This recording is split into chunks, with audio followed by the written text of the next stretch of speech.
Everyone, मैं अभिषेक और आप देख रहे हैं हमारा YouTube channel the Shivam educare. आज हम बात करने वाले हैं बीएचयू एलएलबी के 2009 की प्रीवियस ईयर पेपर के सॉल्यूशंस की। जी हां, आज जैसा कि मैंने पिछले वीडियोस में 2008 के पेपर की फुल डिटेल में सॉल्यूशन करवा दिया था, तो आज हम इसके अगले साल मतलब 2009 के एलएलबी के पेपर की आज हम यहाँ पर बात करने वाले हैं। तो वीडियो को शुरू करने से पहले यदि चैनल पर नए हो तो चैनल को सब्सक्राइब कर दीजिए, साथ ही बेल आइकन को प्रेस कर, जिससे आने वाले सभी वीडियो की नोटिफिकेशन आपको समय समय पर मिलती रहे। तो आज की वीडियो जो है हमारी वो है किसके ऊपर, बीएचयू एलएलबी 2009 के पेपर के ऊपर। आज हम जो बात करेंगे वो हमारे पास पेपर है, कौन सा पेपर, सेट नंबर 1 की चर्चा करेंगे। तो जिनके पास भी पेपर हो वो पेपर से टिक करते जाएंगे और चीज़ों को समझते जाएंगे, और जिनके पास नहीं हो तो वो क्या कर सकते हैं, वीडियो को पॉज करके, जैसे मैंने क्वेश्चन बोला और उसके आंसर को बताया, तो वीडियो को पॉज करके चाहे तो आप क्वेश्चन लिख सकते हैं या क्वेश्चन को देख सकते हैं, जान सकते हैं।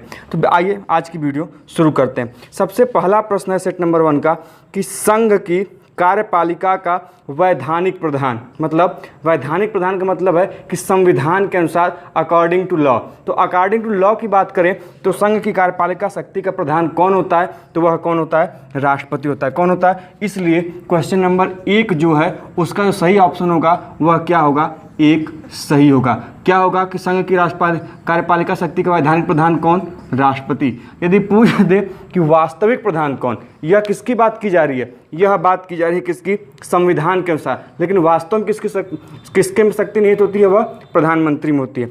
दूसरा क्वेश्चन है कि संविधान भारत को क्या बनाता है। संविधान भारत को क्या बनाता है, यदि आप प्रियम्बल में आपने देखा होगा कि भारत को क्या कहा गया है, राज्यों का संघ, यूनियन ऑफ स्टेट कहा गया है। तो इसमें जो ऑप्शन दिए गए हैं उसके अनुसार इसका ऑप्शन नंबर 4 सही होगा, अर्थात क्वेश्चन नंबर 2 का ऑप्शन नंबर 4 सही होगा। क्या कि भारत क्या है, संघ, राज्यों का क्या है, संघ, क्या है, राज्यों का संघ, या फिर हम कह लें कि यूनियन ऑफ स्टेट्स है। क्वेश्चन नंबर 3 की तरफ हम चलते हैं। तो क्वेश्चन नंबर 3 है कि किसके पास सरकार का व्यय नियंत्रित करने का एकमात्र अधिकार है। मतलब कौन यह कहता है कि जो एक्सपेंडिचर है वह उसे कंट्रोल कर सके कि कितना पैसा खर्च होगा, कितना व्यय होगा, इन सभी चीज़ों का अधिकार किसके पास है, तो यह अधिकार है किसके पास, पार्लियामेंट या फिर संसद के पास है। तो इसका जो सही उत्तर होगा वह क्या होगा, 1, और उत्तर क्या होगा कि संसद के पास व्यय को कंट्रोल करने या फिर उससे संबंधित नियंत्रित करने का अधिकार है। अगला हम प्रश्न चलें प्रश्न नंबर 4 की तरफ। प्रश्न नंबर 4 है हमारा क्या, सॉरी मेरे पास प्रश्न नंबर 4 सीधे नहीं है, सीधे इसके बाद 10वां प्रश्न दिया है। बाय द वे मैं जो भी होगा अगले प्रश्न की चर्चा हम उनमें कर लेंगे। क्वेश्चन नंबर जो 10 है, 10 ये बताता है कि भारतीय संसद का निर्माण किससे किससे होता है। जैसा कि आप सभी जानते होंगे संसद के 3 महत्वपूर्ण अंग हैं। पहला कौन है, लोकसभा हम कह लें, दूसरा कह लें किसको, राज्यसभा को, और तीसरा कह लें किसको, प्रेसिडेंट या फिर राष्ट्रपति को। ये तीनों मिलकर क्या बनाते हैं, संसद का फॉर्म क्रिएट करते हैं, जिसमें से राष्ट्रपति या प्रेसिडेंट को हम क्या बोलते हैं, संसद का अभिन्न अंग। तो इस प्रकार से इसका जो सही उत्तर होगा 10 का वह ऑप्शन नंबर क्या होगा, 3 होगा। ध्यान दीजिएगा 4 से लेकर 9 के प्रश्न हम यहाँ पर नहीं करवा पा रहे हैं क्योंकि मेरे पास इस समय वह प्रश्न मौजूद नहीं है। जैसे ये प्रश्न मौजूद होंगे हम आपको उसके बारे में बता देंगे। अगला प्रश्न है कि अगला क्वेश्चन नंबर 11 किसके बारे में पूछा गया है, बंदी प्रत्यक्षीकरण। किसके बारे में, बंदी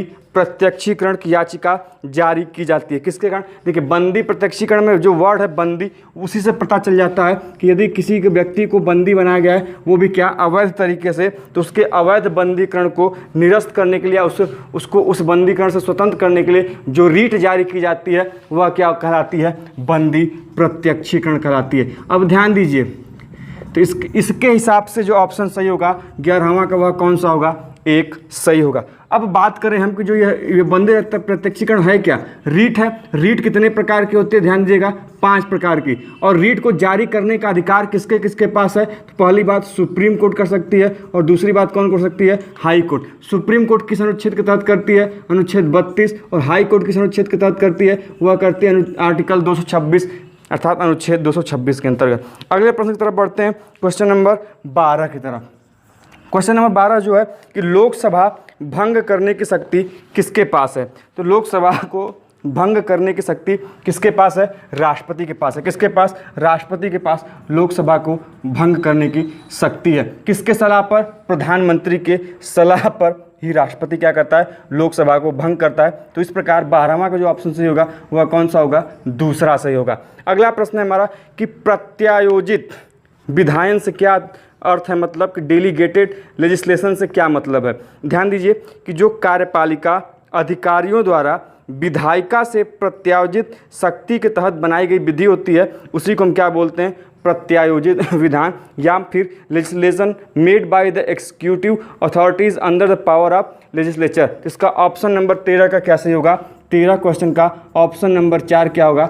सही होगा। अगले प्रश्न की तरफ चलें, क्वेश्चन नंबर 14 की तरफ। तो क्वेश्चन नंबर जो 14 है वह कहता है कि राज्यपाल का कार्यकाल सामान्यतः कितना होता है? तो आप सभी जानते होंगे राज्यपाल सामान्यतः कितने वर्ष के लिए चुना जाता है?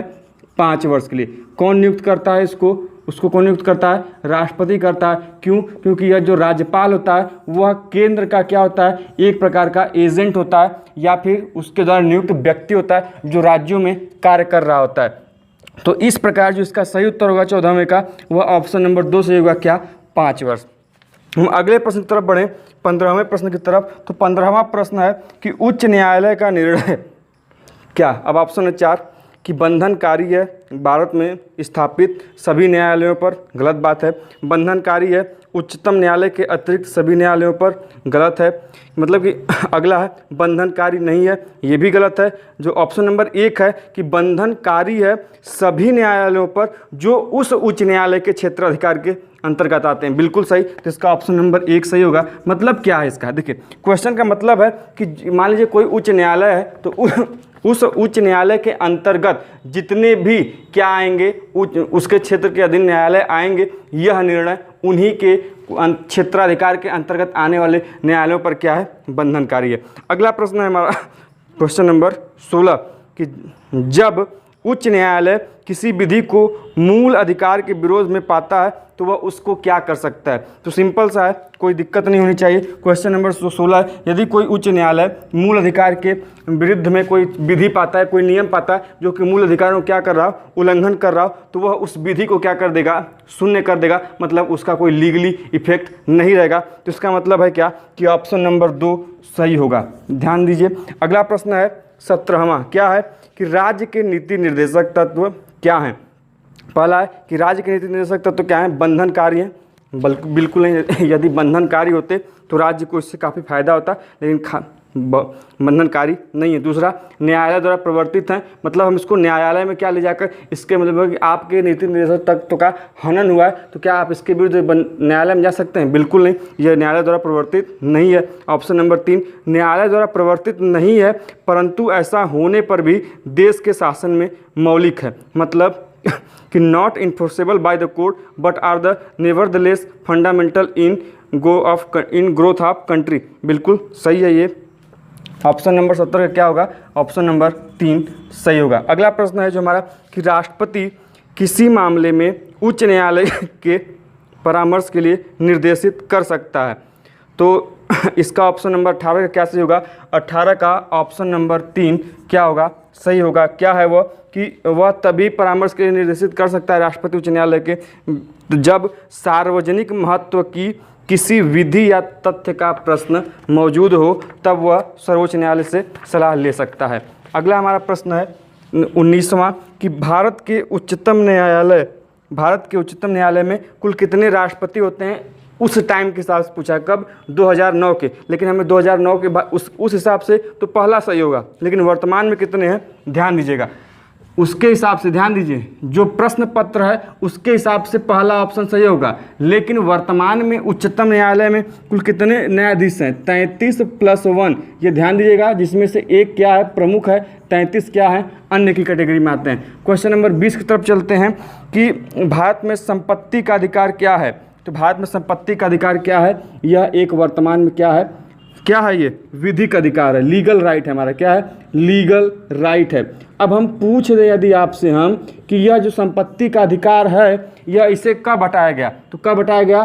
44वें संविधान संशोधन कब? 1978 द्वारा। और पूछ दें कि पहले यह कहाँ था? अनुच्छेद 31 में था। अब कहाँ पर है? अनुच्छेद 300 क में। कहाँ पर है? अनुच्छेद 300 क में है। कब हटाया गया? 44वें संविधान संशोधन द्वारा 1978 में हटाया गया। और ये क्या है? एक विधिक अधिकार है। पहले ये क्या था? मौलिक अधिकार था। तो इसके हिसाब से ऑप्शन नंबर 20 का 3 सही होगा। हम 21वें तरफ चलते हैं। क्वेश्चन नंबर 21 वह क्या है कि राष्ट्रपति क्या है? मंत्रिमंडल की सलाह मानने के लिए बाध्य है, पहला। दूसरा, राष्ट्रपति मंत्रिमंडल की सलाह मानने के लिए बाध्य नहीं है। मंत्रिमंडल की सलाह की उपेक्षा कर सकता है या मंत्रिमंडल की सलाह के विरुद्ध कर सकता है। ध्यान दीजिए, शुरू में जब संविधान बना था तो उस समय राष्ट्रपति मंत्रिमंडल की सलाह को मानने के लिए बाध्य नहीं था। लेकिन अब एक संविधान संशोधन हुआ, मुझे इस समय करेक्ट याद नहीं आ रहा है कौन सा संविधान संशोधन, लेकिन अब वर्तमान में जो स्थिति ये है कि यह मंत्रिमंडल की सलाह को मानने के लिए बाध्य है। कौन? राष्ट्रपति। तो इसके हिसाब से जो ऑप्शन सही होगा, यह कौन सा ऑप्शन सही होगा? इसका ऑप्शन नंबर 2। क्या? कि मंत्रिमंडल की सलाह मानने के लिए बाध्य है। क्वेश्चन नंबर 22 की तरफ बढ़ते हैं। तो क्वेश्चन नंबर 22 है क्या कि वार्षिकी विधि दिवस भारत में कब मनाया जाता है? तो विधि दिवस मनाया जाता था कब भारत में? विधि दिवस कब मनाया जाता था? 26 नवंबर को। कब? 26 नवंबर को। क्यों मनाया जाता था? क्योंकि इस दिन हमारे संविधान क्या हुआ था? पूर्ण रूप से बनकर तैयार हो गया था। कब? 26 नवंबर 1949 को। और इसीलिए 26 नवंबर को क्या जाता था? विधि दिवस। अब क्या हो गया कि विधि दिवस को नाम चेंज करके क्या कर दिया गया है? संविधान दिवस। कौन सा? संविधान दिवस। ध्यान दीजिएगा, अब ये संविधान दिवस कब से मनाया जा रहा है? 2015 से। कब से? 2015 से। किस दिन? 26 नवंबर को। तो इसके हिसाब से जो सही होगा ऑप्शन नंबर 22 का वह कौन सा होगा? Option number 2। अगले प्रश्न की तरफ चले जो कि क्वेश्चन नंबर 23 है। क्वेश्चन नंबर 23 बताता है क्या कि भारत के संविधान की प्रस्तावना के अनुसार विधिक रूप से संप्रभुता संपन्न किसे माना गया? तो भारत की जनता जो है भारत की संप्रभुता में निहित है। मतलब उसकी जो संप्रभुता है भारत की, वह किस में निहित है? उसके जनता में निहित है। तो इसके हिसाब से जो भारत की संविधान है उसकी संप्रभुता किस में निहित है? जनता में। तो इसके लिए इसका ऑप्शन नंबर क्या सही होगा? Option number 3। कौन सा? क्वेश्चन नंबर 23 का 3। 24 की तरफ बढ़ते हैं। 24 पूछा PIL का पूरा मतलब। तो ध्यान दीजिए, PIL का पूरा मतलब क्या होता है? Public interest litigation. क्या होता है? Public interest litigation. किसका फुल फॉर्म पूछा है? ध्यान दीजिएगा, PIL। P से पब्लिक, I से इंटरेस्ट, L से लिटिगेशन। इस प्रकार इसका ऑप्शन नंबर जो सही होगा 24 का वह कौन सा सही होगा? 3। कौन सा? 3। अब देखिए एक चीज़ ध्यान दीजिएगा कि कभी कभी पूछ देता है कि PIL को लाने वाले, PIL के प्रणेता, भारत में फाउंडर कौन है? यह मुझे कमेंट बॉक्स में बताइए। यदि नहीं बता पाएंगे तो हमसे पूछिए या फिर हम इसको अगले वीडियो में आपको बताएंगे। और सबसे बड़ी चीज़ कि यह जो PIL है और सबसे बड़े PIL को जीतने वाले व्यक्ति कौन है? सबसे बड़े PIL को जीतने वाले व्यक्ति कौन है? तो उसका भी नाम हमें बताइए कमेंट बॉक्स में। नहीं पता होगा तो हम आपको अगले वीडियो में इसकी जानकारी देंगे। अगला प्रश्न है हमारा, मुझे 4 से 9 के प्रश्न मिल गए हैं तो 4 से 9 के भी सॉल्व कर लेते हैं। कहाँ तक हमने सॉल्व किए हैं अभी तक? 24 तक। ध्यान दीजिएगा, 24 तक सॉल्व किए हैं। अब हम बीच में जो छूट गए थे प्रश्न 4 से लेकर 9 तक, उनकी चर्चा कर लेते हैं। तो चौथा प्रश्न है कि वर्तमान में भारत में मतदान की आयु क्या है? तो वर्तमान में भारत में मतदान की आयु कितनी वर्ष है? कितनी वर्ष है? 18 वर्ष। कितनी? 18 वर्ष। पहले कितनी थी? 21 वर्ष। 21 वर्ष से घटा कितनी कर दी गई? 18 वर्ष। कब कर दिया गया? 61वें संविधान संशोधन द्वारा। कब? 61वें संविधान संशोधन द्वारा। ध्यान दीजिएगा, जितनी चीज़ें आपको बताई जा रही हैं सब की सब महत्वपूर्ण है। तो वर्तमान में कितने वर्ष की है? यह है कब? 18 वर्ष की। इसलिए क्वेश्चन नंबर 4 का ऑप्शन नंबर 1 सही होगा।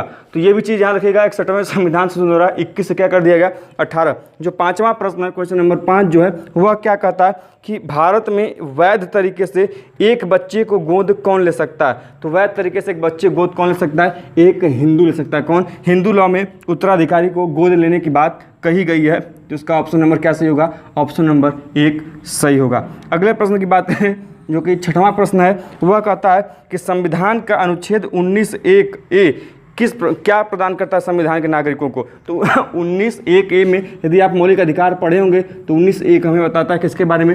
वाक अभिव्यक्ति की स्वतंत्रता। किसकी? वाक अभिव्यक्ति की स्वतंत्रता के बारे में बताता है। इसलिए इसका जो ऑप्शन नंबर जो सही होगा वह क्या होगा? Option number 2। तो 6 का ऑप्शन नंबर 2 सही होगा। तो 19(1) क्या बताता है? वाक अभिव्यक्ति की स्वतंत्रता। अगले प्रश्न की तरफ चलिए, क्वेश्चन नंबर 7 की तरफ। क्वेश्चन नंबर जो 7 है वह कहता है हमें क्या कि article 21 of the Constitution of Indian provides that no person shall be deprived from his life and personal liberty to save। अब ध्यान दीजिए, यह ऑप्शन नंबर 2 सही होगा। विधि द्वारा स्थापित प्रक्रिया के द्वारा कोई भी व्यक्ति जो है उस क्या प्रोवाइड करता है कि deprive to his life and personal liberty को नहीं कर सकता। इस प्रकार इसका जो ऑप्शन नंबर सही होगा 7वें का वह कौन सा होगा? ऑप्शन नंबर 2 सही होगा। अगले प्रश्न की तरफ चलें, क्वेश्चन नंबर 8 की तरफ। तो क्वेश्चन नंबर 8 है हमारा कि संसद के 2 सदनों के संयुक्त अधिवेशन की अध्यक्षता कौन करता है? तो अब सिंपल सा क्वेश्चन है, कौन करेगा? लोकसभा का स्पीकर जो होता है, अध्यक्ष जो होता है, वही क्या करता है? लोकसभा का स्पीकर दोनों सदनों की अध्यक्षता करता है। और दोनों सदनों की संयुक्त बैठक बुलाता कौन है? कौन बुलाता है? राष्ट्रपति बुलाता है। कौन बुलाता है? राष्ट्रपति बुलाता है। देखिए तीनों प्रश्न इंपॉर्टेंट है। अध्यक्षता कौन करेगा? स्पीकर। दोनों सदनों की संयुक्त बैठक बुलाएगा कौन? राष्ट्रपति। किस अनुच्छेद के तहत बुलाएगा? अनुच्छेद 108 में संयुक्त अधिवेशन की बात की गई हमारे संविधान में। तो इस प्रकार इसका ऑप्शन नंबर जो सही होगा वह कौन सा होगा? 8 का ऑप्शन नंबर 1। देखिए सभी चीज़ें आपके लिए इंपॉर्टेंट है, कोई भी चीज़ स्किप मत करिएगा, भूलिएगा नहीं, हर एक चीज़ को नोट कर लीजिएगा। क्वेश्चन नंबर 9 जो है कि लोकसभा एवं राज्यसभा संयुक्त रूप से कब बैठती है? तभी ना बैठेगी जब उनके बीच किसी चीज़ को लेकर मतभेद हो। तो ऑप्शन नंबर क्या सही होगा? 9 का ऑप्शन नंबर 2 क्या कि जब दोनों सदनों के बीच क्या हो? मतभेद हो। अगले प्रश्न की तरफ चलते हैं। 9 के बाद से हमने 10 से पुनः चालू किया था और कहाँ तक गए थे? 24 तक गए थे। तो 24 के बाद हम पुनः चालू करते हैं प्रश्नों को। तो अगला प्रश्न है हमारा 25वां कि न्यायिक पुनर्विलोकन का मतलब क्या है? तो न्यायिक पुनर्विलोकन का मतलब है क्या? ऑप्शन नंबर कि उच्च अपीली न्यायालय द्वारा विधि की वैधता का न्यायिक परीक्षण करने की शक्ति। क्या होगा? विधिक उच्च अपीली न्यायालयों द्वारा विधि की वैधता का न्यायिक परीक्षण करने की शक्ति। इसलिए जो क्वेश्चन नंबर 25 है उसका ऑप्शन नंबर 2 क्या होगा? सही होगा। अगला जो प्रश्न है क्वेश्चन नंबर 26। क्या? क्वेश्चन नंबर 26 यह लीगल का प्रश्न है कि ए जो 8 वर्ष का एक बालक है, ठीक, एक चाकू लेकर बी की ओर यह कहते हुए बढ़ता है कि वह उसे मार देगा और वास्तव में बी को उसके शरीर के नाजुक अंग पर प्रहार करके मार देता है। कानून कहता है कि अगर बालक में इतनी परिपक्वता नहीं है कि वह उसके अपने कार्य की प्रकृति तथा परिणाम को जानने में सक्षम है तो वह उत्तरदायी नहीं होगा। इसके बाद आप क्या करिए, इसके बारे में बताइए, जजमेंट बताना है आपको। तो आपके पास ऑप्शन है इन चीज़ों को देखने के बाद कि ए उत्तरदायी होगा क्योंकि उसके पास पर्याप्त परिपक्वता, उत्तरदायी नहीं होगा क्योंकि उसके पास पर्याप्त परिपक्वता हासिल नहीं की है, पहला ऑप्शन। दूसरा है ए उत्तरदायी है क्योंकि वह अपने कार्य की प्रकृति एवं परिणाम को जानने में सक्षम है। तीसरा है उपरोक्त वह 2 में से कोई भी नहीं। और चौथा दिया है कि दिए गए तथ्य स्पष्ट नहीं है। तो ध्यान दीजिएगा, एक जो 8 वर्ष का बालक है, ध्यान दीजिएगा, यदि 7 वर्ष से कम होता तो पक्का होता किसी भी कंडीशन में उसे एक्यूज नहीं बना सकता था। लेकिन जैसे ही 7 वर्ष से ऊपर होता है और 7 वर्ष से ऊपर और 12 वर्ष से बीच में होता है तो यहाँ पर जजमेंट आता है। क्या? इसको हम एक टर्म बोलते हैं डॉली इनकैपेक्स। इसमें यह कहा जाता है कि यदि बच्चा उस कार्य को करने की प्रकृति समझ रहा हो और परिणाम उसका समझ रहा हो फिर भी वह क्राइम कमिट करे तो वह उसे उस चीज़ों के लिए दोषी माना जाएगा। तो यहाँ पर ये जो 8 वर्ष का बालक है चाकू लेकर बी की ओर यह कहते हुए बढ़ता है कि वह उसे मार देगा और वास्तव में मतलब वह कह रहा है और मार भी दे रहा है क्योंकि उसकी प्रकृति को समझ रहा है कि मारेगा तो उससे उसको क्या होगा? हानि होगी। तो यहाँ पर यदि प्रकृति समझ रहा है और उसकी उम्र कितनी है? 8 वर्ष है, जो कि क्या गया? लीगल है। मतलब यदि वह 8 और 12 वर्ष के बीच है और प्रकृति समझ रहा है तो वह उसके लिए दोषी होगा। तो इस प्रकार इसका ऑप्शन नंबर ए 2 क्या होगा? सही होगा क्या कि ए उत्तरदायी है क्योंकि वह अपने कार्य एवं प्रकृति व परिणाम को जानने में सक्षम है। इसलिए क्वेश्चन नंबर 26 का ऑप्शन नंबर 2 सही होगा। अगले प्रश्न की तरफ चलें। क्वेश्चन नंबर 27 जो है वो 27 क्या है कि राष्ट्रपति की पद की शपथ कौन दिलाता है? तो राष्ट्रपति को पद की शपथ कौन दिलाता है? सर्वोच्च न्यायालय का मुख्य न्यायाधीश या फिर CJI। तो इसके प्रकार ऑप्शन नंबर जो 3 होगा 27 का सही होगा। क्वेश्चन नंबर 28 जो है कहता है एक सेवक वह है जो दूसरों के लिए काम करता है, गलत। एक सेवक है जो दूसरों की नौकरी में है, गलत। जो दूसरों की ओर से कार्य करता है, ये भी गलत। चौथा, जो अपने मालिक के नियंत्रण में कार्य करता है, न केवल यह कि वह कौन सा कार्य करेगा बल्कि कि वह किस प्रकार करेगा। ऑप्शन नंबर जो सही, वास्तव में जो सही है वो ऑप्शन नंबर क्या है? 28 का 4 सही है। अगली तरफ प्रश्न की तरफ चलें। क्वेश्चन नंबर 29 जो है किसमें? क्वेश्चन नंबर 29 में कि निम्नलिखित में से कौन सा मान हानिकारक है? कौन सा है मान हानिकारक है? गुस्से में दी गई गाली नहीं, गुस्से में दी गई, क्योंकि प्रकोपन में बात आ जाएगी। क्या करना? मात्र बेइज्जती, यह भी गलत है। व्यक्तियों की एक श्रेणी के बारे में दिया गया है अश्लील वक्तव्य, ये भी गलत है। और लास्ट है कि ए जो कि एक विधवा है के बारे में यह कहना कि वह अपने मामा की क्या है? रखैल है। तो यह जो ऑप्शन होगा यह क्या है? मान हानिकारक है। क्या है? यह डिफेमेटरी सेंटेंस में। तो इसका जो ऑप्शन नंबर सही होगा 29 का, वह क्या होगा? 4 होगा। डिफेमेटरी मतलब होता है कि किसी के मान में ठोस हानि पहुंचाना या फिर कोई ऐसा वक्तव्य कहना जो कि क्या हो, उसके रेपुटेशन क्या करे? घटाए। मैंने बताया था कि मानहानि में डिफेमेटरी में 2 प्रकार होते हैं, लाइबल और स्लैंडर। एक में लिखित रूप से लिख कर बाय पिक्चर बाय इमेज किसी को मानहानि को ठेस पहुंचाना, या फिर किसी को बोल कर ठेस पहुंचाएंगे, देन वो दूसरा प्रकार होगा। हम बात करें आज के लास्ट क्वेश्चन नंबर 30 की। जो क्वेश्चन नंबर 30 है वह कहता है कि एक बिल कब अधिनियम बन जाता है? एक विधेयक कब अधिनियम या एक्ट बन जाता है? ध्यान दीजिए, कोई भी बिल जब एक सदन में पास होगा तो एक सदन से पास होने के बाद दूसरे सदन में जाता है, दूसरे सदन से पास होने के बाद तो किस में जाएगा? राष्ट्रपति के पास। जब राष्ट्रपति हस्ताक्षर करेगा तो वह बिल क्या हो जाएगा? अब अधिनियम या एक्ट का रूप ले लेगा। तो वही बात है कि जब दोनों सदनों द्वारा पारित होने के बाद इसे राष्ट्रपति द्वारा हस्ताक्षरित किया जाता है तो वह क्या हो जाएगा? अधिनियम बन जाएगा। तो इसका ऑप्शन नंबर जो 3 है वह सही होगा। तो आज क्वेश्चन नंबर 31, यदि आपके पास पेपर है सेट नंबर 1 तो आप वहाँ से भी साथ में जुड़ सकते हैं, यदि नहीं है तो वीडियो को पॉज करके आसानी से जुड़ सकते हैं। तो क्वेश्चन नंबर 1 है कि 31 कि सेवानिवृत्त उच्चतम न्यायालय के न्यायाधीश, या फिर इंग्लिश में हम कहें कि अ रिटायर्ड जज of supreme court can not. मतलब ध्यान दीजिए, यह पूछने का तात्पर्य इसका यह है कि यह जो सुप्रीम कोर्ट का न्यायाधीश है वह सुप्रीम कोर्ट के में न्यायाधीश बनने के बाद क्या नहीं कर सकता। तो आपके ऑप्शन है 4 कि जांच आयोग के अध्यक्ष नियुक्ति नहीं हो सकते, पहला।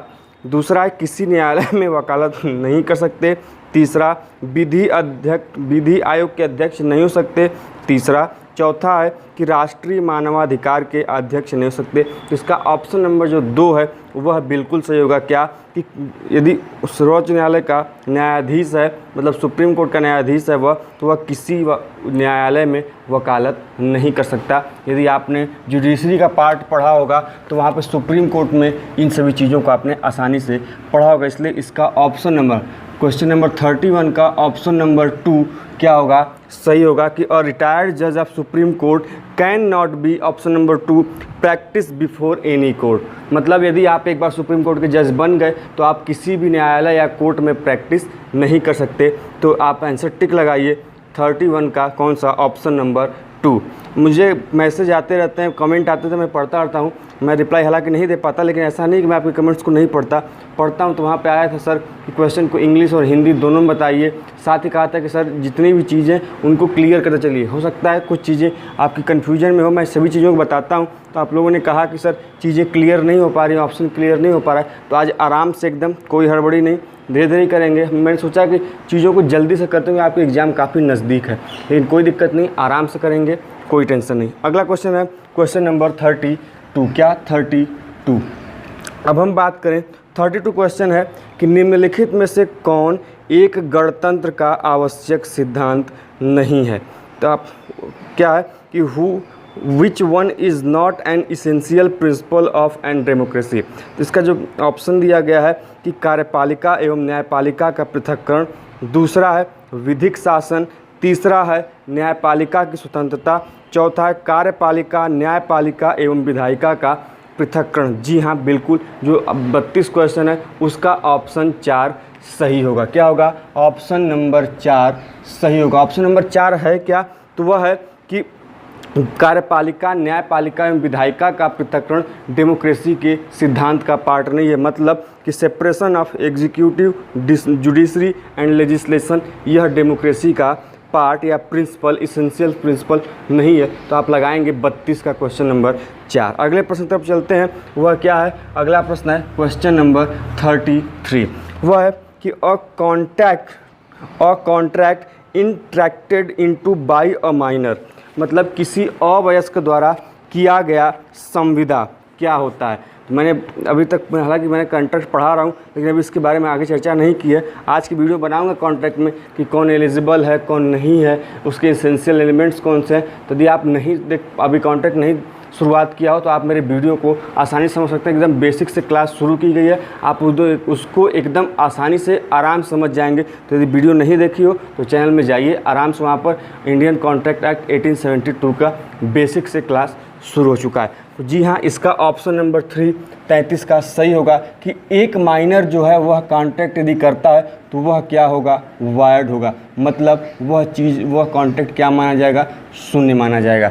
जिसका ऑप्शन नंबर 3 सही होगा। कौन सा? क्वेश्चन नंबर 33 का क्या था कि अ माइनर या फिर एक अवयस्क द्वारा किया गया करार या फिर की गई संविदा क्या होती है? तो किया गया करार या संविदा शून्य होती है, उसको इंग्लिश में बोले तो वाइड बोलते हैं उसको। अगला हमारा क्वेश्चन नंबर 34 है। कौन सा? Question number 34। वह कहता है कि पक्ष के स्वतंत्र सहमति के बिना किया गया करार, मतलब a contract formed without free consent of the party is. आपके ऑप्शन है कि शून्य है, अवैध है, किसी भी पक्ष के विकल्प पर शून्यकरण है, और चौथा है कि जिस पक्ष के स्वतंत्र सहमति के बिना करार किया गया था उस विकल्प पर शून्यकरण है। तो इसका ऑप्शन नंबर 4 सही होगा। कौन सा? Option number 4। ध्यान दीजिए, यदि कोई कॉन्ट्रैक्ट होता है तो उनमें बताया गया था, मैंने बोला था कि फ्री कंसेंट का, फ्री माइंड का होना जरूरी है। यदि आप फ्रॉड, किसी छल कपट या फिर कोई एक गलत इंटेंशन के साथ कॉन्ट्रैक्ट करते हैं तो वो क्या होगा? वो वायर्ड माना जाएगा। लेकिन जब किसी एक का इंटेंशन गलत हो उसमें, तो उसके एक इंटेंशन के लिए वह क्या होगा? वह कॉन्ट्रैक्ट, उसका शून्यकरण होगा। मतलब कि क्या? कि voidable at the option of the party whose consent was not free. मतलब आपको समझा देते हैं कि ए और बी के बीच में कॉन्ट्रैक्ट हुआ, जिसमें से ए का इंटेंशन सही नहीं है, तो इसके इंटेंशन को लेकर वह कंसेंट इसके लिए क्या हो जाएगा? शून्यकरण हो जाएगा, वाइडेबल हो जाएगा। तो इस प्रकार इसका जो ऑप्शन नंबर जो 4 है सही होगा कि a contract form without free consent of the party is voidable at the option of the party whose consent were not free. मतलब जिस पक्ष के स्वतंत्र सहमति के बिना करार किया गया था उस पक्ष के लिए वह विकल्प क्या होगा? शून्यकरण होगा। अगला ऑप्शन चलते हैं क्वेश्चन नंबर 35 की तरफ। क्वेश्चन नंबर 35 हमारा कहता है क्या? कि एक करार जो विधि द्वारा प्रवर्तित नहीं है, मतलब an agreement which is not enforceable by law. देखिए, हमने बोला था कि जब एग्रीमेंट को हम इन्फोर्स कर पाते हैं बाय लीगल अथॉरिटी तो वह क्या बन जाता है? कॉन्ट्रैक्ट बन जाता है। लेकिन जब हम लीगल अथॉरिटी द्वारा फॉर्म नहीं कर पाएंगे, इन्फोर्स नहीं कर पाएंगे, तो वह कॉन्ट्रैक्ट नहीं बनेगा, तो वह क्या हो जाएगा? शून्य हो जाएगा, मतलब वाइड हो जाएगा। इसका 35 का क्वेश्चन क्या? ऑप्शन नंबर 1 सही कर लीजिए। क्या? कि an agreement not enforceable by law is wide, या फिर एक करार जो विधि द्वारा प्रवर्तित नहीं है वह क्या होगा? शून्य होगा। तो 35 का ऑप्शन नंबर 1 टिक लगा लीजिए। क्वेश्चन नंबर 36 की तरफ चलते हैं। जो क्वेश्चन नंबर 36 है वह कहता है क्या? कि भारतीय संविधान की घोषणा कब, किस तिथि को की गई? ध्यान दीजिए, भारतीय संविधान इंग्लिश में बोल दें the constitution of India was promulgated on. ध्यान, सभी जानते हैं कब की गई थी? 26 जनवरी 1950 को। तो इस प्रकार से इसका जो ऑप्शन सही होगा, इसमें ऑप्शन नंबर 1 सही है, आप टिक लगा लीजिए। इसमें कोई कन्फ्यूजन नहीं है, कोई इसमें वर्णन करना नहीं है। क्वेश्चन नंबर 37 की तरफ चलते हैं कि निम्नलिखित में से कौन स्वीकृति के प्रतिसंहरण का एक प्रकार है? मतलब कि which of the following is made of revocation of proposal. मतलब कि वो ख़त्म हो जाए, कॉन्ट्रैक्ट प्रतिसंहरण हो जाए, तो इसका कौन सा प्रकार? आपके पास ऑप्शन है प्रतिसंहरण का नोटिस, समय बीत जाने से, प्रस्तावक की मृत्यु हो जाने से, या फिर उपरोक्त सभी। तो इसके जितने ऑप्शन है वो सही है, मतलब इन चीज़ों तीनों के होने के बाद क्या होगा, प्रतिसंहरण का एक प्रकार है संस्कृति के। ध्यान दीजिए विच, तो इसका ऑप्शन जो नंबर सही होगा वह क्या होगा, 4 से होगा। तो 37 का ऑप्शन नंबर 4 सही लगा लीजिए। क्या कि यदि प्रतिसंहरण की स्वीकृति का प्रकार क्या क्या है, प्रतिसंहरण का नोटिस है, समय बीत जाने से है, और प्रस्तावक की मृत्यु है। ये सभी क्या है कि स्वीकृति के प्रतिसंहरण या फिर क्या है, रिवोकेशन ऑफ प्रपोजल के एक टाइप है। अगला हमारा प्रश्न है क्वेश्चन नंबर 38। कौन सा? Question number 38। वह क्या कहता है कि कोई भी अपराध के रूप में दंडित किया जा सकता है, मतलब an act is punishable as crime. कब? तो ऑप्शन है अगर कार्य आपराधिक मन स्थिति से किया गया हो। जी हाँ, बिल्कुल, ऑप्शन नंबर 1 सही। तुरंत पता चल जा रहा है कि इसका सही होगा ऑप्शन नंबर 1, मतलब कि an act is punishable as crime if it is accompanied by a guilty mind.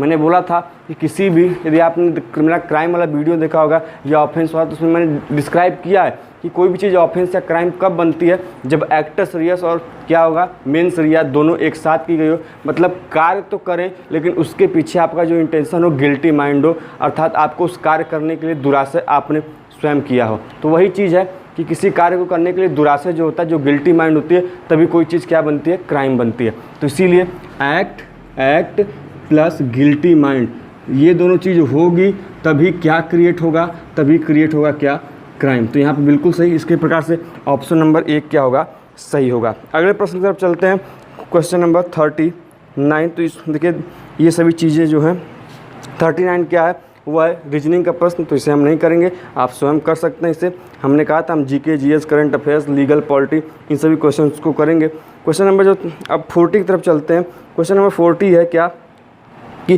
शरीर की प्राइवेट प्रतिरक्षा का अधिकार प्रारंभ होता है।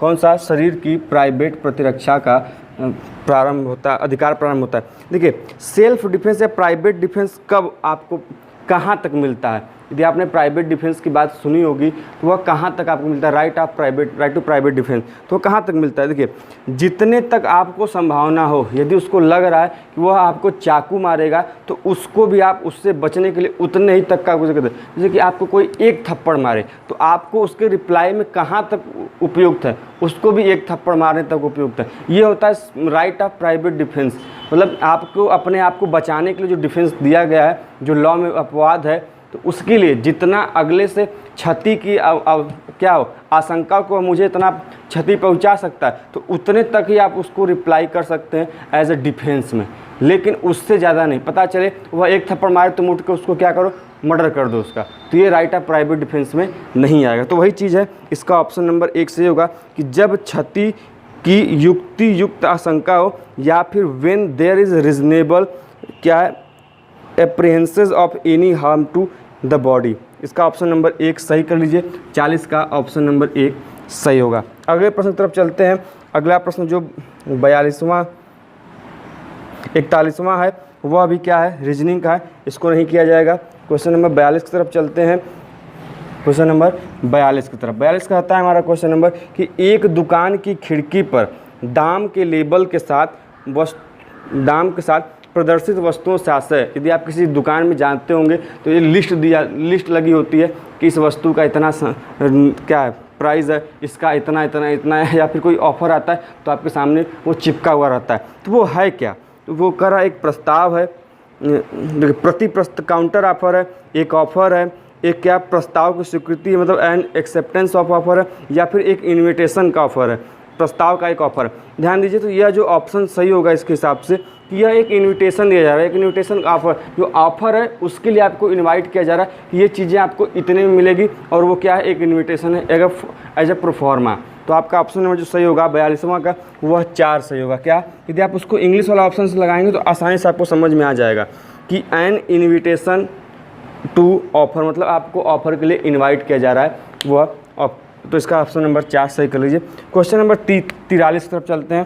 क्वेश्चन नंबर 43 कहता है हमारा क्या कि अपकृत में क्या कार्यवाही होगी, मतलब an action in tort arises.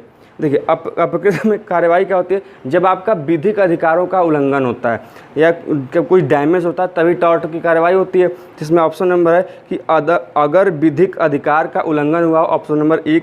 दूसरा, अगर विधिक अधिकार के उल्लंघन के फलस्वरूप क्षति हुई हो, दूसरा। तीसरा, अगर सारवान नुकसान हुआ हो चाहे विधिक क्षति न भी हुई हो, तीसरा। चौथा है उपरोक्त में से कोई नहीं। तो इसमें है कि when the violation of legal right, दूसरा when the there is violation of legal right and consequential damages, और तीसरा है when there is substantial damages even no legal. इसका जो ऑप्शन नंबर सही होगा 43 का, वह कौन सा सही होगा? Option number 1। कौन सा? ऑप्शन नंबर 1 सही होगा। क्या कि अगर विधिक अधिकारों का उल्लंघन हुआ होगा, या फिर when there is a violation of legal right. अगले प्रश्न तरफ चलते हैं। अगला प्रश्न कौन सा? Question number 44। किससे है? Question number 44। अब ध्यान दीजिए, क्वेश्चन नंबर 44 है, यह लीगल का एक प्रश्न है। यह कहता है कि ABC decided to kill X by shooting and proceeding towards the house of X. A carrying a pistol went inside the house and shot X dead. B kept standing at the while C is remained in the car waiting for A and B together in the car. Crime here. मतलब देखिए, अब हम आपको समझा देते हैं। यह जो केस है यह ज्वाइंट लाइबिलिटी का केस है। किसका? ज्वाइंट लाइबिलिटी, सह उत्तरदायित्व का। किसका? सह उत्तरदायित्व का केस है। अब यह मतलब क्या होता है इसका? देखिए, ए हैं, बी हैं, सी हैं, तीनों एक क्राइम को कमिट करने के लिए जाते हैं। कहाँ पर? एक्स के घर। इसमें से ए क्या करता है कि पिस्टल लेके जाता है और साथ में बी भी जाता है। ए क्या करता है कि एक्स को शूट कर देता है, बी उसके साथ खड़ा होता है और सी बाहर उसका कार में इंतजार करता था। ये सब प्रक्रिया होने के बाद सब सी के साथ क्या कर सकते हैं? भाग जाते हैं। तो अब यही पूछ रहा है कि इनमें से ए बी सी में कौन लायबल होगा? केवल ए लायबल होगा हत्या के लिए, ए बी लायबल होंगे हत्या के लिए कि उसके बाद पूछ रहा है कि ए बी सी में क्या होगा कि तीनों लायबल नहीं होंगे। यही ऑप्शन का पूछ रहा है। तो ऑप्शन क्या है? पहले कि A B and C are equally liable for causing the death of X. दूसरा, only A is liable for causing क्या है? Causing death.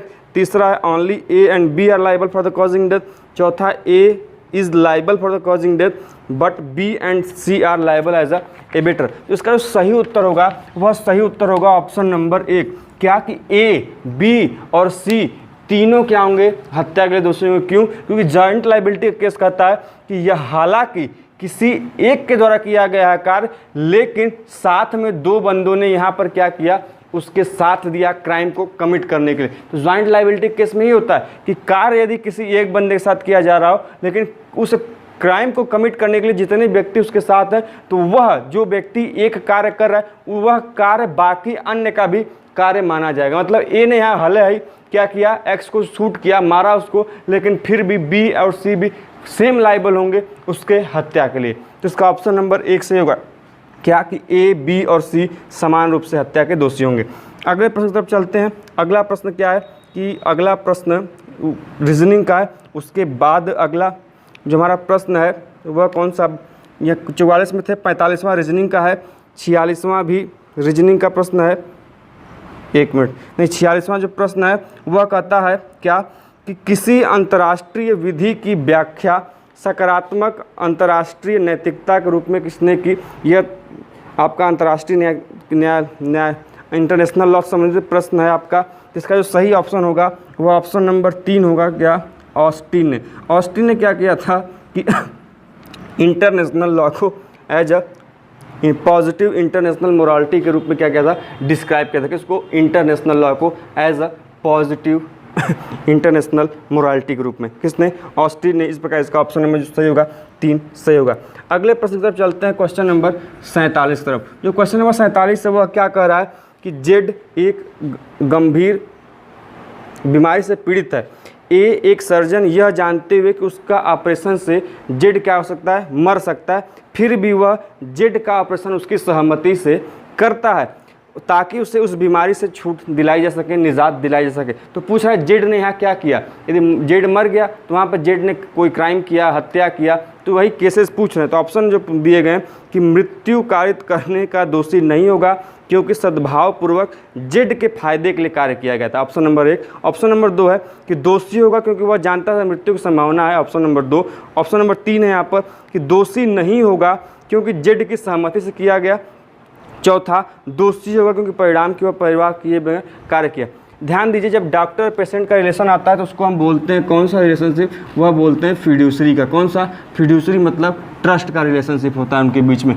अब देखिए, किसी भी क्राइम को कमिट करने के लिए मैंने बोला कि आपके मन क्या होना चाहिए, गिल्टी माइंड होना चाहिए। क्या होना चाहिए? Guilty mind. यदि गिल्टी माइंड होगा उसके बाद साथ में एक्शन होगा कौन सा, उस कार्य को करने के लिए, तभी क्या बनेगा?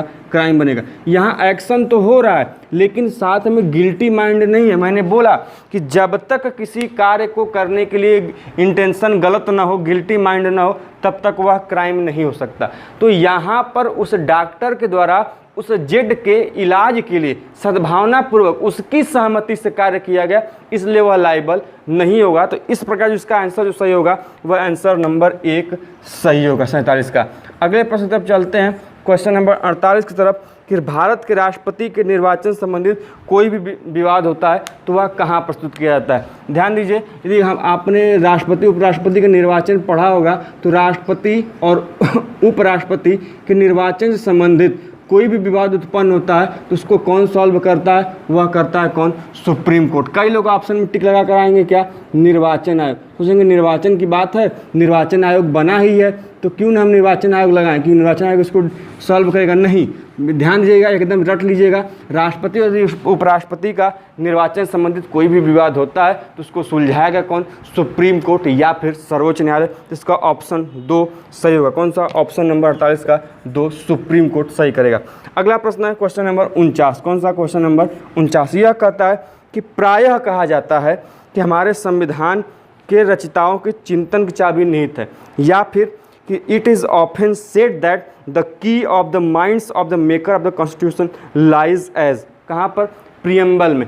प्रियम्बल हमें यह दर्शाता है कि जो संविधान के निर्माता थे उनके चिंतन क्या थे, उनकी चिंतन की चाबी क्या थी। यह जो उनके विचार कहाँ निहित हमें कहाँ देखने को उनके विचार मिलते हैं कि उनका माइंड का इंटेंशन क्या था। ये चीज़ें हमें हमारे संविधान के प्रियम्बल या फिर हमारे संविधान के प्रस्तावना में देखने को मिलती है। इसका ऑप्शन नंबर जो सही होगा इस प्रकार वह क्या होगा? 1 जो क्या है? प्रियम्बल कर सकते हैं उसको, या फिर हम क्या कह लें? प्रस्तावना कह लें। ठीक, अगले प्रश्न तक चलते हैं। आज का लास्ट प्रश्न 50वां। वह प्रश्न कहता है क्या कि मृत्युकालिक कथन से अभिप्राय क्या है। देखिए, मृत्युकालिक कथन या फिर डाइंग डिक्लेरेशन से मतलब पूछा है। देखिए ध्यान दीजिए, मैंने अभी तक लीगल के जितने भी लीगल टर्म्स एंड मैगजीम्स के वीडियो बनाए, लगभग मुझे याद है 8, 9 या 10 वीडियोस बने होंगे। उसमें मैक्सिमम लीगल टर्म्स की चर्चा कर दी गई है और इस लीगल टर्म्स की भी चर्चा, डाइंग डिक्लेरेशन की वहाँ पर चर्चा की गई है। यदि आप नहीं देखा अभी तक तो उसको जल्दी से जाइए देख लीजिए सभी वीडियोज़ को, क्योंकि हर एक जितने भी लीगल टर्म्स मैंने बताएं, किसी में 10, किसी में 15, किसी में 10, किसी में 15, सभी के सभी इसी पिछले एग्जाम में पूछे गए प्रश्नों के संकलन है एवं वही प्रश्न है जो कि किसी न किसी लॉ के एंट्रेंस एग्जाम में पूछे गए। तो यदि नहीं देखा हो तो तुरंत जाइए देखिए। यदि अब पूछा गया कि डाइंग डिक्लेरेशन का मतलब क्या होता है या मृत्युकालिक कथन का मतलब, देखिए जब कोई व्यक्ति मृत्यु की तरफ होता है तो उसके मृत्यु का कारण या फिर उसके मृत्यु का जो रीज़न होता है वह उससे पूछा जाता है। तो मृत्यु के पूर्व दिया गया कोई सुसंगत तथ्य से संबंधित बयान ही क्या कहलाता है? मृत्युकालिक कथन या फिर डाइंग डिक्लेरेशन कहलाता है। हम इंग्लिश में बोल रहे हैं कि a statement of relevant facts made by a person before his death, मतलब अपने डेथ के पहले कोई ऐसा फैक्ट बताना अपने डेथ के बारे में डाइंग डिक्लेरेशन कराता है। इसका ऑप्शन नंबर जो सही होगा वो ऑप्शन नंबर क्या सही होगा? Option number 4। तो आज 51 से जो क्वेश्चन नंबर 51 हमारा कहता है कि संयुक्त राष्ट्र का गठन किस उद्देश्य से हुआ, मतलब the United Nation was constituted with an aim, वह उसका एम क्या था यूनाइटेड नेशन का। तो इसका ऑप्शन नंबर 1 सही होगा, शांति एवं सुरक्षा बनाए रखने के लिए। किसके लिए? To maintain peace and security. इसका तो ऑप्शन नंबर 1 टिक कर लीजिए कि यूनाइटेड नेशन का गठन किया गया था शांति सुरक्षा को बनाए रखने के लिए। जो क्वेश्चन नंबर 52 है वह क्या है कि अंतर्राष्ट्रीय न्यायालय के निर्णय, अंतर्राष्ट्रीय न्यायालय के निर्णय ऑप्शन है आपके कि वादियों के बीच बंधनकारी होते हैं, दूसरा बंधनकारी नहीं होते हैं, तीसरा आमतौर से अंतर्राष्ट्रीय विधि के सिद्धांत प्रतिपादित करते हैं। चौथा, उपरोक्त एक एवं तीन दोनों सही है। मतलब the decision of international Court of Justice क्या करता है, are binding between the parties, do not have binding force, are generally considered as a laying down principle of international court, या फिर चौथा both A and 3 are correct. इसका जो option सही होगा 52 का, वह 52 का ऑप्शन नंबर 4 सही होगा। 1 और जो 3 कथन है वह है सही है। क्या कि वादियों के बीच, मतलब जो दो देश हैं जो उस पर हस्ताक्षर किए हुए हैं वह उनके जो दो वादी हैं जिन्होंने केस किया या जो दो देश केस ले गए इंटरनेशनल कोर्ट में, उनके बीच बंधनकारी है। साथ ही में आम तौर से अंतर्राष्ट्रीय विधि क्या करते हैं, एक सिद्धांत प्रतिपादित करते हैं। तो ये दोनों ऑप्शन सही होगा, मतलब ऑप्शन नंबर 4 सही है। अगला प्रश्न है कि पैरोल से क्या मतलब है। पैरोल मीन्स क्वेश्चन नंबर 53 की पैरोल का मतलब पूछा है। तो पैरोल का मतलब होता है कि एक कैदी की सज़ा के पूरी होने से पहले ही जेल अधिकारियों द्वारा सशर्त दी गई रिहाई को क्या कहते हैं, पैरोल कहते हैं। मैंने इस पैरोल का अर्थ बताया भी था कि बेल और पैरोल में क्या अंतर, यदि आप नहीं जानते हैं तो मेरी पिछली वीडियो में जाइए, वहाँ पर bail, parole, cognizable, non cognizable, compoundable, non compoundable, ऐसी चीज़ों को जो कि कन्फ्यूजनस होती हैं, आप उस वीडियोस को देख सकते हैं, वहाँ पर भी आसानी से समझ में आ जाएंगी। तो इसका ऑप्शन जो सही होगा कि पैरोल का मतलब क्या होता है कि क्या कहते हैं कि किसी भी जमानत सज़ा या सज़ा पूरी होने से पहले, मतलब आपको सज़ा दे दी गई, पूरी होने से पहले यदि आपको जेल क्या करे, रिहाई दे एक सशर्त समय के लिए, एक निश्चित समय के लिए, कुछ शर्तों के साथ, तो उसे हम क्या बोलेंगे, पैरोल बोलेंगे। क्वेश्चन नंबर 54 की तरफ बढ़ते हैं। जो क्वेश्चन नंबर 54 है वह कहता है क्या कि जिन देशों ने संयुक्त राष्ट्र घोषणा पत्र पर सैन फ्रांसिस्को में हुए अधिवेशन पर हस्ताक्षर किया, मतलब जब यूएन का निर्माण हो रहा था, यूएनओ का, तो उस समय कुल कितने देशों ने उस पर हस्ताक्षर किया। कहने का मतलब ये है जब यूएन क्या होता बन रहा था तो उसमें कितने देशों ने हस्ताक्षर किया था, 51 देशों ने। कितने, 51 देशों ने। तो ऑप्शन नंबर जो सही होगा वह 54 का ऑप्शन नंबर 3 से होगा। कौन सा, ऑप्शन नंबर 3। यूएनओ के निर्माण के समय उसके घोषणा पत्र पर कुल 51 देशों ने साइन किया था। अगला प्रश्न है कि अंतर्राष्ट्रीय करार बंधनकारी है। अंतर्राष्ट्रीय करार मतलब international treaties are binding on, किसके ऊपर, मतलब इंटरनेशनल ट्रीटी बाइंड कर सकता है, बंधनकारी हो सकता है। ऑप्शन है आम सभा के सदस्यों के द्वारा, मतलब जो सभी सदस्य हैं उनके द्वारा, या फिर सुरक्षा परिषद के सदस्यों पर, या फिर करार एवं हस्ताक्षर करने वाले सभी राष्ट्रों पर, या विश्व के सभी राष्ट्रों पर। ध्यान दीजिए, जो इंटरनेशनल क्या होते हैं, ट्रीटीज़ होते हैं, वो उन्हीं के ऊपर बाइंडिंग होते हैं, बाइंड कर सकते हैं, बाध्यकारी हो सकते हैं जो उस ट्रीटी के ऊपर क्या किए हों, हस्ताक्षर किए हों। जो हस्ताक्षर नहीं किए हैं वह उनके ऊपर अप्लाई नहीं होगा, बाइंडिंग या बाध्यकारी नहीं होगा। इसका ऑप्शन नंबर क्या सही होगा, 55 का ऑप्शन नंबर 3 सही होगा कि यह जो क्या किए होंगे, साइन किए होंगे, वही क्या होंगे, the country signing the treaty, it is क्या है, बाइंडिंग ऑन देम। अगला हमारा प्रश्न है 56वां कि म्युनिसिपल विधि से क्या तात्पर्य है। म्युनिसिपल विधि से तात्पर्य है कि एक राष्ट्र के भीतर लागू होने वाली विधि, एक राष्ट्र के भीतर लागू होने वाली विधि को हम क्या बोलते हैं, म्युनिसिपल विधि बोलते हैं, या फिर law applicable with in the country is called municipal law. क्या, म्युनिसिपल लॉ। ऑप्शन नंबर जो 56 है, क्वेश्चन नंबर जो 56 है, उसका ऑप्शन नंबर 3 सही होगा। क्या सही होगा, म्युनिसिपल विधि या म्युनिसिपल लॉ का मतलब क्या होता है, और कंट्री मतलब एक कंट्री के अंदर जो लॉ अप्लाई होता है उसी को हम क्या बोलते हैं, म्युनिसिपल विधि, मतलब law applicable with in the country.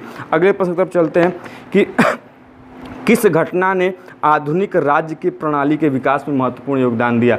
देखिए, जो फ्रांस की क्रांति थी, जो फ्रेंच रिवॉल्यूशन था, वह क्या था कि जो मॉडर्न डेवलपमेंट है, सिस्टम है, स्टेट सिस्टम है, जो राज्य के विकास का प्रणाली है, उसको क्या किया, उसने विकास में महत्वपूर्ण योगदान दिया। तो इसका जो 57वां जो प्रश्न है कि आधुनिक राज्य प्रणाली के विकास में महत्वपूर्ण योगदान किसने दिया, तो इसका ऑप्शन नंबर जो 4 है, फ्रेंच रिवॉल्यूशन या फिर फ्रांस की क्रांति, वह ऑप्शन नंबर 4 सही होगा। तो 57 का ऑप्शन नंबर 4 टिक लगा लीजिएगा। अगले प्रश्न की तरफ बढ़ते हैं। 58वां प्रश्न वह है कि परमाणु शस्त्रों के प्रसार को रोकने के लिए कौन संबंधी करार है, मतलब which treaty bars proliferation of nuclear weapons. तो एनपीटी क्या है, NPT, जो 58 नंबर क्वेश्चन है, जो NPT है वह न्यूक्लियर क्षेत्र में परमाणु जो शस्त्र हैं उनके प्रसार में रोक का काम करती है, इसलिए इसका ऑप्शन नंबर 1 जो होगा 58 का सही होगा।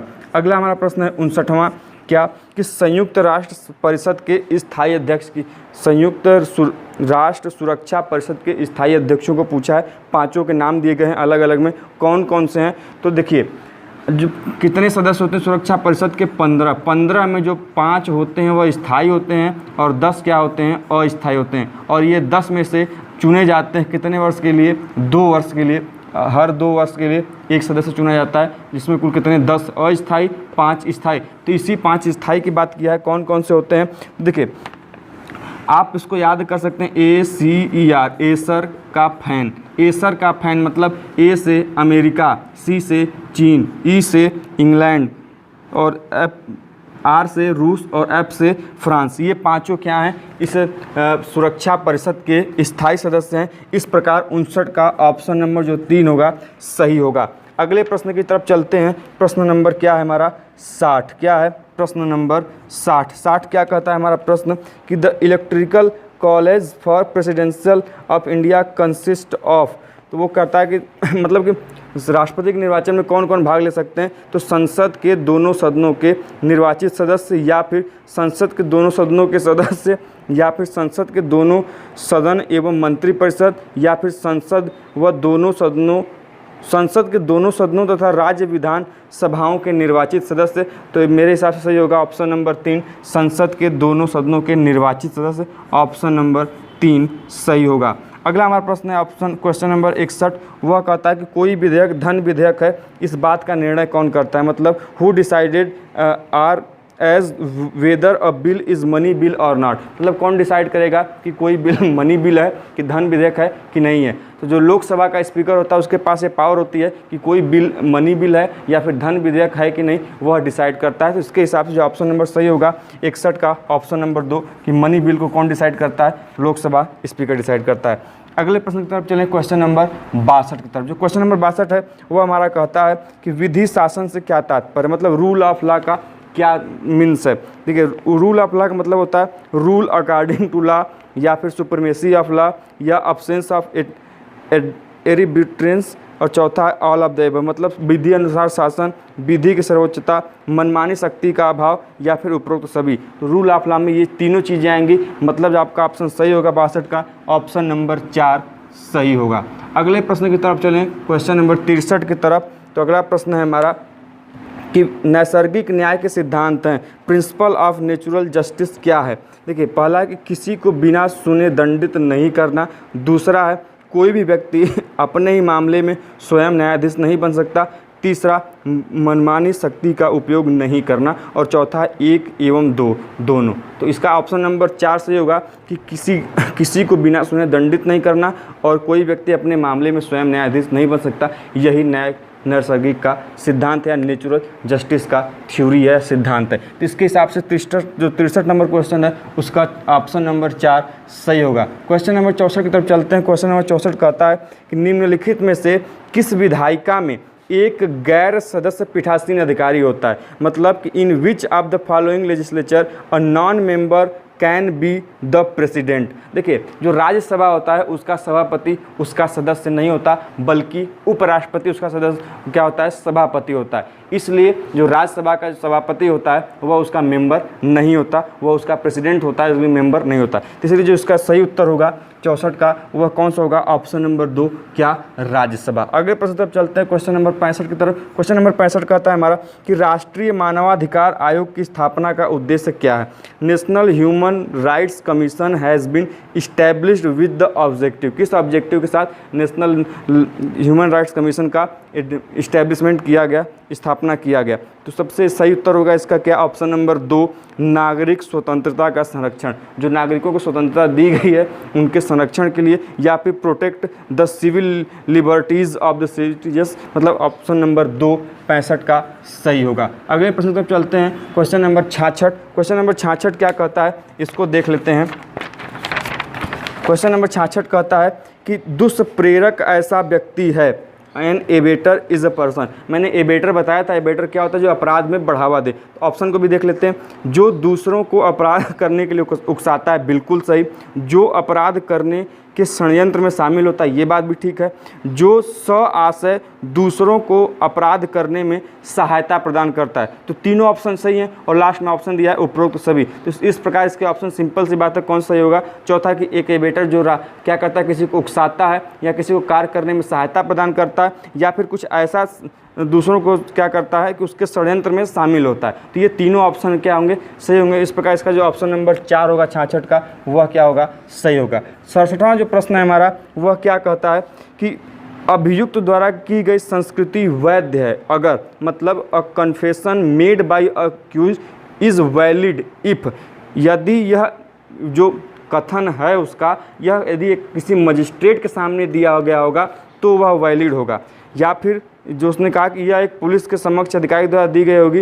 देखिए, पुलिस अधिकारी के द्वारा दी गई संस्कृति या कन्फेशन मान्य नहीं होती, एडमिसेबल नहीं होती कोर्ट में, जैसा कि आप सभी जानते होंगे। तो पहला ऑप्शन तो खारिज हो गया। दूसरा ऑप्शन है कि यह पुलिस द्वारा लिखित रूप में रिकॉर्ड की गई हो। तो पुलिस के सामने लिखित चाहे मौखिक कोई भी जो चीज़ होती है वह एडमिसेबल नहीं होती कोर्ट में। तीसरा, यह 2 साक्षियों के सामने दी गई हो, नहीं। चौथा है कि यह मजिस्ट्रेट के सामने दी गई हो। जी हाँ, बिल्कुल, न्यायाधीश के पास यह अधिकार है, न्यायाधीश के सामने वह कन्फेस करता है कि वह क्या किया, कि वह कोई कार्य किया है, संस्कृति उसको देता है अपनी, तो वह सही होगा। इस प्रकार इसका ऑप्शन नंबर 4 सही होगा। क्या? कि वह यदि मजिस्ट्रेट के सामने दे। सिंपल सी बात है, आप लोग जानते भी होंगे, यदि पिक्चर देखते होंगे तो कोर्ट का जब सीन आता है उसमें कहता है कि पुलिस के सामने दी हुई गवाही यहाँ पर नहीं चलेगी। या फिर आपने जॉली एलएलबी मूवी देखी होगी तो उसमें जब सीन आता है ये कि इसमें कि जो पुलिस के सामने दिए गए बयान होते हैं वह कोर्ट में एडमिसेबल या कोर्ट में मान्य नहीं होते हैं। एक मजिस्ट्रेट के सामने दिया गया कन्फेसमेंट या फिर बयान ही मान्य होता है। अगले प्रश्न तरफ चलते हैं। अगला हमारा प्रश्न है कौन सा? क्वेश्चन नंबर 68 क्या कहता है? एक व्यक्ति जिसे दूसरे की ओर से कार्य करने का अधिकार प्रदान किया गया हो उसे हम क्या कहते हैं? तो उसे कहते हैं हम क्या? अभिकर्ता या फिर कहते हैं एजेंट। क्या कहते हैं? देखिए, वह व्यक्ति जो किसी दूसरे तरफ से कोई कार्य कर रहा हो उसे हम एक एजेंट कहेंगे, या फिर हिंदी में क्या बोलेंगे? अभिकर्ता कहेंगे। तो इसका ऑप्शन नंबर 1 सही होगा। अगला हमारा प्रश्न है 69। वह जो प्रश्न है वह कहता है कि राज्यसभा की बैठकों की अध्यक्षता कौन करता है? तो मैंने बताया कि राज्यसभा की जो बैठकों की अध्यक्षता करेगा वह उसका सभापति करेगा। और सभापति कौन होता है? भारत का उपराष्ट्रपति होता है। मतलब भारत का उपराष्ट्रपति राज्यसभा का पदेन सभापति होता है। मतलब यदि कोई भारत का उपराष्ट्रपति बनता है तो न केवल वह उपराष्ट्रपति बनता है, खुद ब खुद वह राज्यसभा का सभापति भी बन जाता है। तो इसी को बोलते हैं पदेन सभापति। तो ऑप्शन नंबर जो इसका सही होगा वह ऑप्शन नंबर 2 सही होगा। क्या? कि भारत का उपराष्ट्रपति ही क्या होता है? राज्यसभा की बैठकों की अध्यक्षता करता है। आज का जो हमारा लास्ट प्रश्न है क्वेश्चन नंबर 70, वह क्या कहता है कि अपने लीगल का प्रश्न है, अपने वरिष्ठ अधिकारी के आदेश का पालन करते हुए एक सैनिक शांतिपूर्व जुलूस पर गोली चलाता है, जिस गोली के चलाने के फलस्वरूप कुछ व्यक्ति घायल हो जाते हैं। ध्यान सुनिएगा प्रश्न को। विधिक व्यवस्था है कि यदि व्यक्ति अपराध का दोषी नहीं है, कार्य करने के लिए विधि द्वारा बाध्य था तथा कार्य सद्भाव पूर्वक किया गया था। इस व्यवस्था को ध्यान में रखते हुए बताया कि निम्नलिखित में तो कौन सा कथन सही है?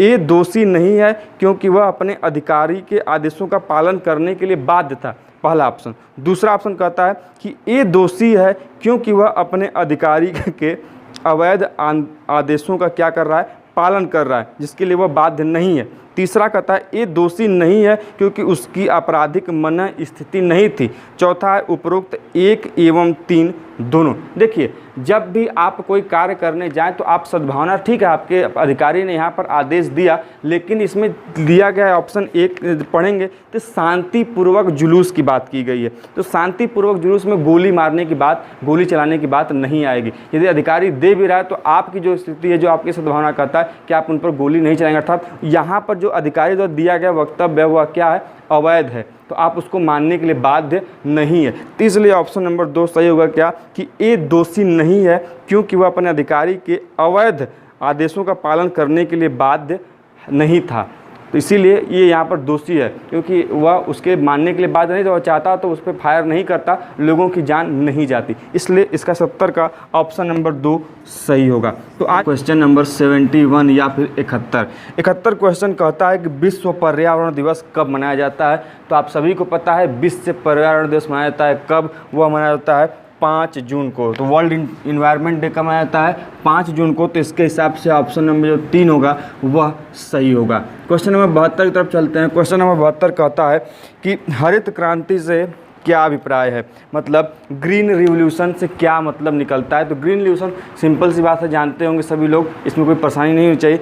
वह किससे संबंधित है, कृषि में अधिक उत्पादन से संबंधित है। तो जो इसका सही ऑप्शन होगा वह ऑप्शन नंबर 4 होगा। क्या कि कृषि के उत्पादन में भारी बढ़ोतरी। क्या होगा, कृषि के उत्पादन में भारी बढ़ोतरी। तो इसका ऑप्शन नंबर जो 4 होगा वह सही होगा। ऑप्शन नंबर 73 की तरफ क्वेश्चन नंबर 73 की तरफ चलते हैं। क्वेश्चन नंबर 73 में क्या करना है कि चीज़ों को आपस में मिलाना है, मैच करना है। जैसे कि पूछा है विश्व स्वास्थ्य दिवस कब मनाया जाएगा, विश्व एड्स दिवस कब मनाया जाएगा, विश्व पशु दिवस कब मनाया जाएगा, विश्व खाद्य दिवस कब मनाया जाएगा। तो हम इसके हिसाब से बात करें तो विश्व स्वास्थ्य दिवस कब मनाया जाता है। देखिए इन सभी चीज़ों की हम चर्चा करें तो ए का जो ऑप्शन सही होगा वह कहाँ से मिलेगा। देखिए हम आपको बता दे रहे हैं कैसे कैसे होगा। विश्व स्वास्थ्य दिवस की बात कर रहा है, किसकी, विश्व स्वास्थ्य दिवस की। दूसरा बात कर रहा है किसकी, विश्व एड्स दिवस की, किसकी, विश्व एड्स दिवस की। तीसरी बात कर रहा है विश्व पशु दिवस की। और चौथी बात कर रहा है विश्व खाद्य दिवस की, किसकी, विश्व खाद्य दिवस की। तो आपके ऑप्शन दिए हैं, आपको मैच करना है। तो देखिए जो विश्व स्वास्थ्य दिवस है वह कब मनाया जाता है, 7 अप्रैल को मनाया जाता है। कब, 7 अप्रैल को। और एड्स दिवस सभी जानते होंगे, एड्स दिवस कब मनाया जाता है, वह मनाया जाता है कब, 1 दिसंबर को। कब मनाया जाता है, 1 दिसंबर को। विश्व पशु दिवस कब मनाया जाता है, तो विश्व पशु दिवस मनाया जाता है कब, 3 अक्टूबर को। कब मनाया जाता है, 3 अक्टूबर को। और जो लास्ट बचा वह क्या हो जाएगा, ऑप्शन जो खाद्य दिवस कब मनाया जाता है, तो खाद्य दिवस मनाया जाता है कब, 16 अक्टूबर को। कब, 16 अक्टूबर को। तो यदि हम इन चीज़ों को मिला लेंगे तो जो हमारा ऑप्शन आएगा वह ऑप्शन नंबर 1 सही होगा। 73 का कौन सा, ऑप्शन नंबर 1। तो इन चीज़ों को मिला लीजिएगा आप, वह सही होगा। अब हम चलते हैं अगले प्रश्न की तरफ। क्वेश्चन नंबर 74 क्या कहता है कि हाल ही में, मतलब किस ऐतिहासिक इमारत को हाल ही में यूनेस्को द्वारा विश्व धरोहर की मान्यता प्राप्त हुई है।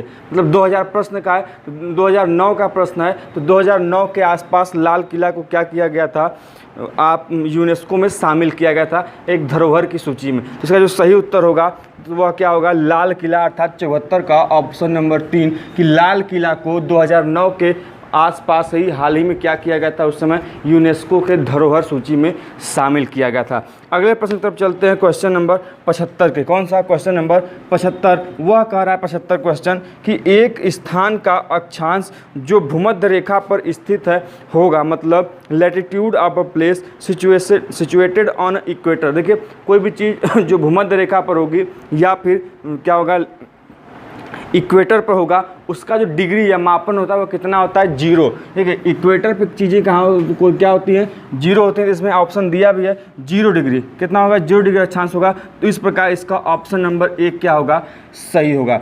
टिक लगाते रहिए, सभी चीज़ों को समझते रहिए। आसानी से कोई चीज़ कन्फ्यूजन हो तो पूछ लीजिए। और हाँ, एक महत्वपूर्ण सूचना ये भी है कि यदि आप पेपर सॉल्व कर रहे हैं तो पेपर सॉल्व बेशक करिए, साथ ही में प्रैक्टिस करते रहिए। और जिन चीज़ों के आपके पास मैक्सिमम चीज़ें लीगल की आपको इस चैनल पर पढ़ा दी गई हैं, मैक्सिमम चीज़ें, चाहे लीगल टर्म्स हो, चाहे कोई भी जो चीज़ें जो लीगल में पूछी जाती हैं, चाहे रेप, एडल्ट्री, थेफ्ट, एक्सटॉर्शन, उसके बाद दोनों में डिफरेंसेस क्या होते हैं, ऑफेंस के प्रकार, लॉ क्या होते हैं, इन सभी चीज़ों की चर्चा हमने इस चैनल के माध्यम से कई अन्य वीडियो में की हुई है। यदि आप नहीं देखे हैं अभी तक तो जाइए चैनल को विजिट करिए और वहाँ पर ये सभी चीज़ें आपको मिल जाएंगी, वहाँ पर देखिए। तो आगे हम बात करते हैं, अगले प्रश्न की तरफ चलते हैं, क्वेश्चन नंबर 76 की तरफ। जो हमारा क्वेश्चन नंबर 76 है, 76 है, वह क्या कहता है, वह कहता है कि भूमि की, एक मिनट ये क्वेश्चन क्लियर नहीं है, the layer of rock lying beneath on earth surface suddenly break down due to,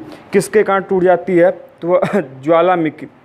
भूमि के अंदर पाई जाने वाली चट्टानों की परतें अचानक टूट जाती हैं, यह किससे टूटती हैं, यह पूछा गया। तो यह टूटती हैं किससे, ज्वालामुखी दबाव के कारण। किसके कारण टूटती हैं, ज्वालामुखी दबाव के कारण। तो इसका ऑप्शन नंबर जो 1 होगा वह क्या होगा, सही होगा। अगले प्रश्न की तरफ चलते हैं। ऑप्शन वो क्वेश्चन नंबर क्या है, 77 है। देखिए कई अन्य चैनल है जो आपको केवल और केवल लीगल के प्रश्न सॉल्व कराते हैं या फिर पॉलिटी के प्रश्न सॉल्व कराते हैं, लेकिन यहाँ पर हम आपको हिंदी को छोड़ के बाकी सभी चीज़ें हम आपको सॉल्व कराएंगे। यदि आप कहें, यदि आप सभी का मन हो तो बताएं हमें, हिंदी भी सॉल्व कराया जाएगा। लेकिन हिंदी को छोड़ के जितने प्रश्न हैं, हिंदी और रीजनिंग और मैथ, 3 चीज़ों को छोड़ के सभी प्रश्न आपको यहाँ पे कराए जाते हैं। लेकिन यदि अन्य चैनल पर जाएंगे तो आपको केवल लीगल चाहे पॉलिटी के प्रश्न आपको कराए जाएंगे, लेकिन यहाँ पर बाकी सभी चीज़ें भी कराई जाएंगी। हम अगले प्रश्न की तरफ चलते हैं। अगला प्रश्न है हमारा कौन सा, 77, कि सूर्य के गिर्द किस ग्रह का पथ सबसे लंबा है। सूर्य के इर्द गिर्द किस ग्रह का पथ सबसे लंबा है। तो ऑप्शन दिया हुआ है कौन सा, प्लूटो, अर्थ, सैटर्न, वीनस। देखिए तो प्लूटो उस समय तक प्लूटो को मान्यता, हालांकि कुछ बाद में निकाल दिया गया है प्लूटो को, लेकिन इसके हिसाब से प्लूटो जो है वह सूर्य का सबसे लंबा पथ होगा। क्यों, क्योंकि उसकी जो दूरी है वह क्या है, अन्य ग्रहों की अपेक्षा दूर है। मतलब सूर्य यहाँ है तो प्लूटो यहाँ है, बाकी अन्य ग्रह यहाँ है, तो किसका लंबा पथ होगा, प्लूटो का होगा। इसके ऑप्शन के हिसाब से जो सही उत्तर होगा ऑप्शन नंबर 1, 77 का सही होगा। अगले प्रश्न तक चलते हैं। क्वेश्चन नंबर 78 क्वेश्चन कहता है कि निम्नलिखित में से किस महासागर का आकार अंग्रेजी के एस अक्षर से मिलता है। मतलब कि which of the following ocean has the shape of English alphabet S. मतलब कौन सा महासागर है जिसकी आकृति यस आकार की है। तो यदि हम इसका उत्तर बताएं तो उत्तर होगा क्या, अटलांटिक महासागर। कौन सा, अटलांटिक महासागर। तो इस प्रकार इसका जो सही ऑप्शन होगा वह कौन सा होगा, ऑप्शन नंबर 2। अगला हमारा प्रश्न है 79 प्रश्न कहता है क्या, कि 79 कहता है कि भारत में निम्नलिखित में से किस शहर का तापमान साल भर सुहावना रहता है। मतलब कि which of the following city in India has the modest temperature through out the year.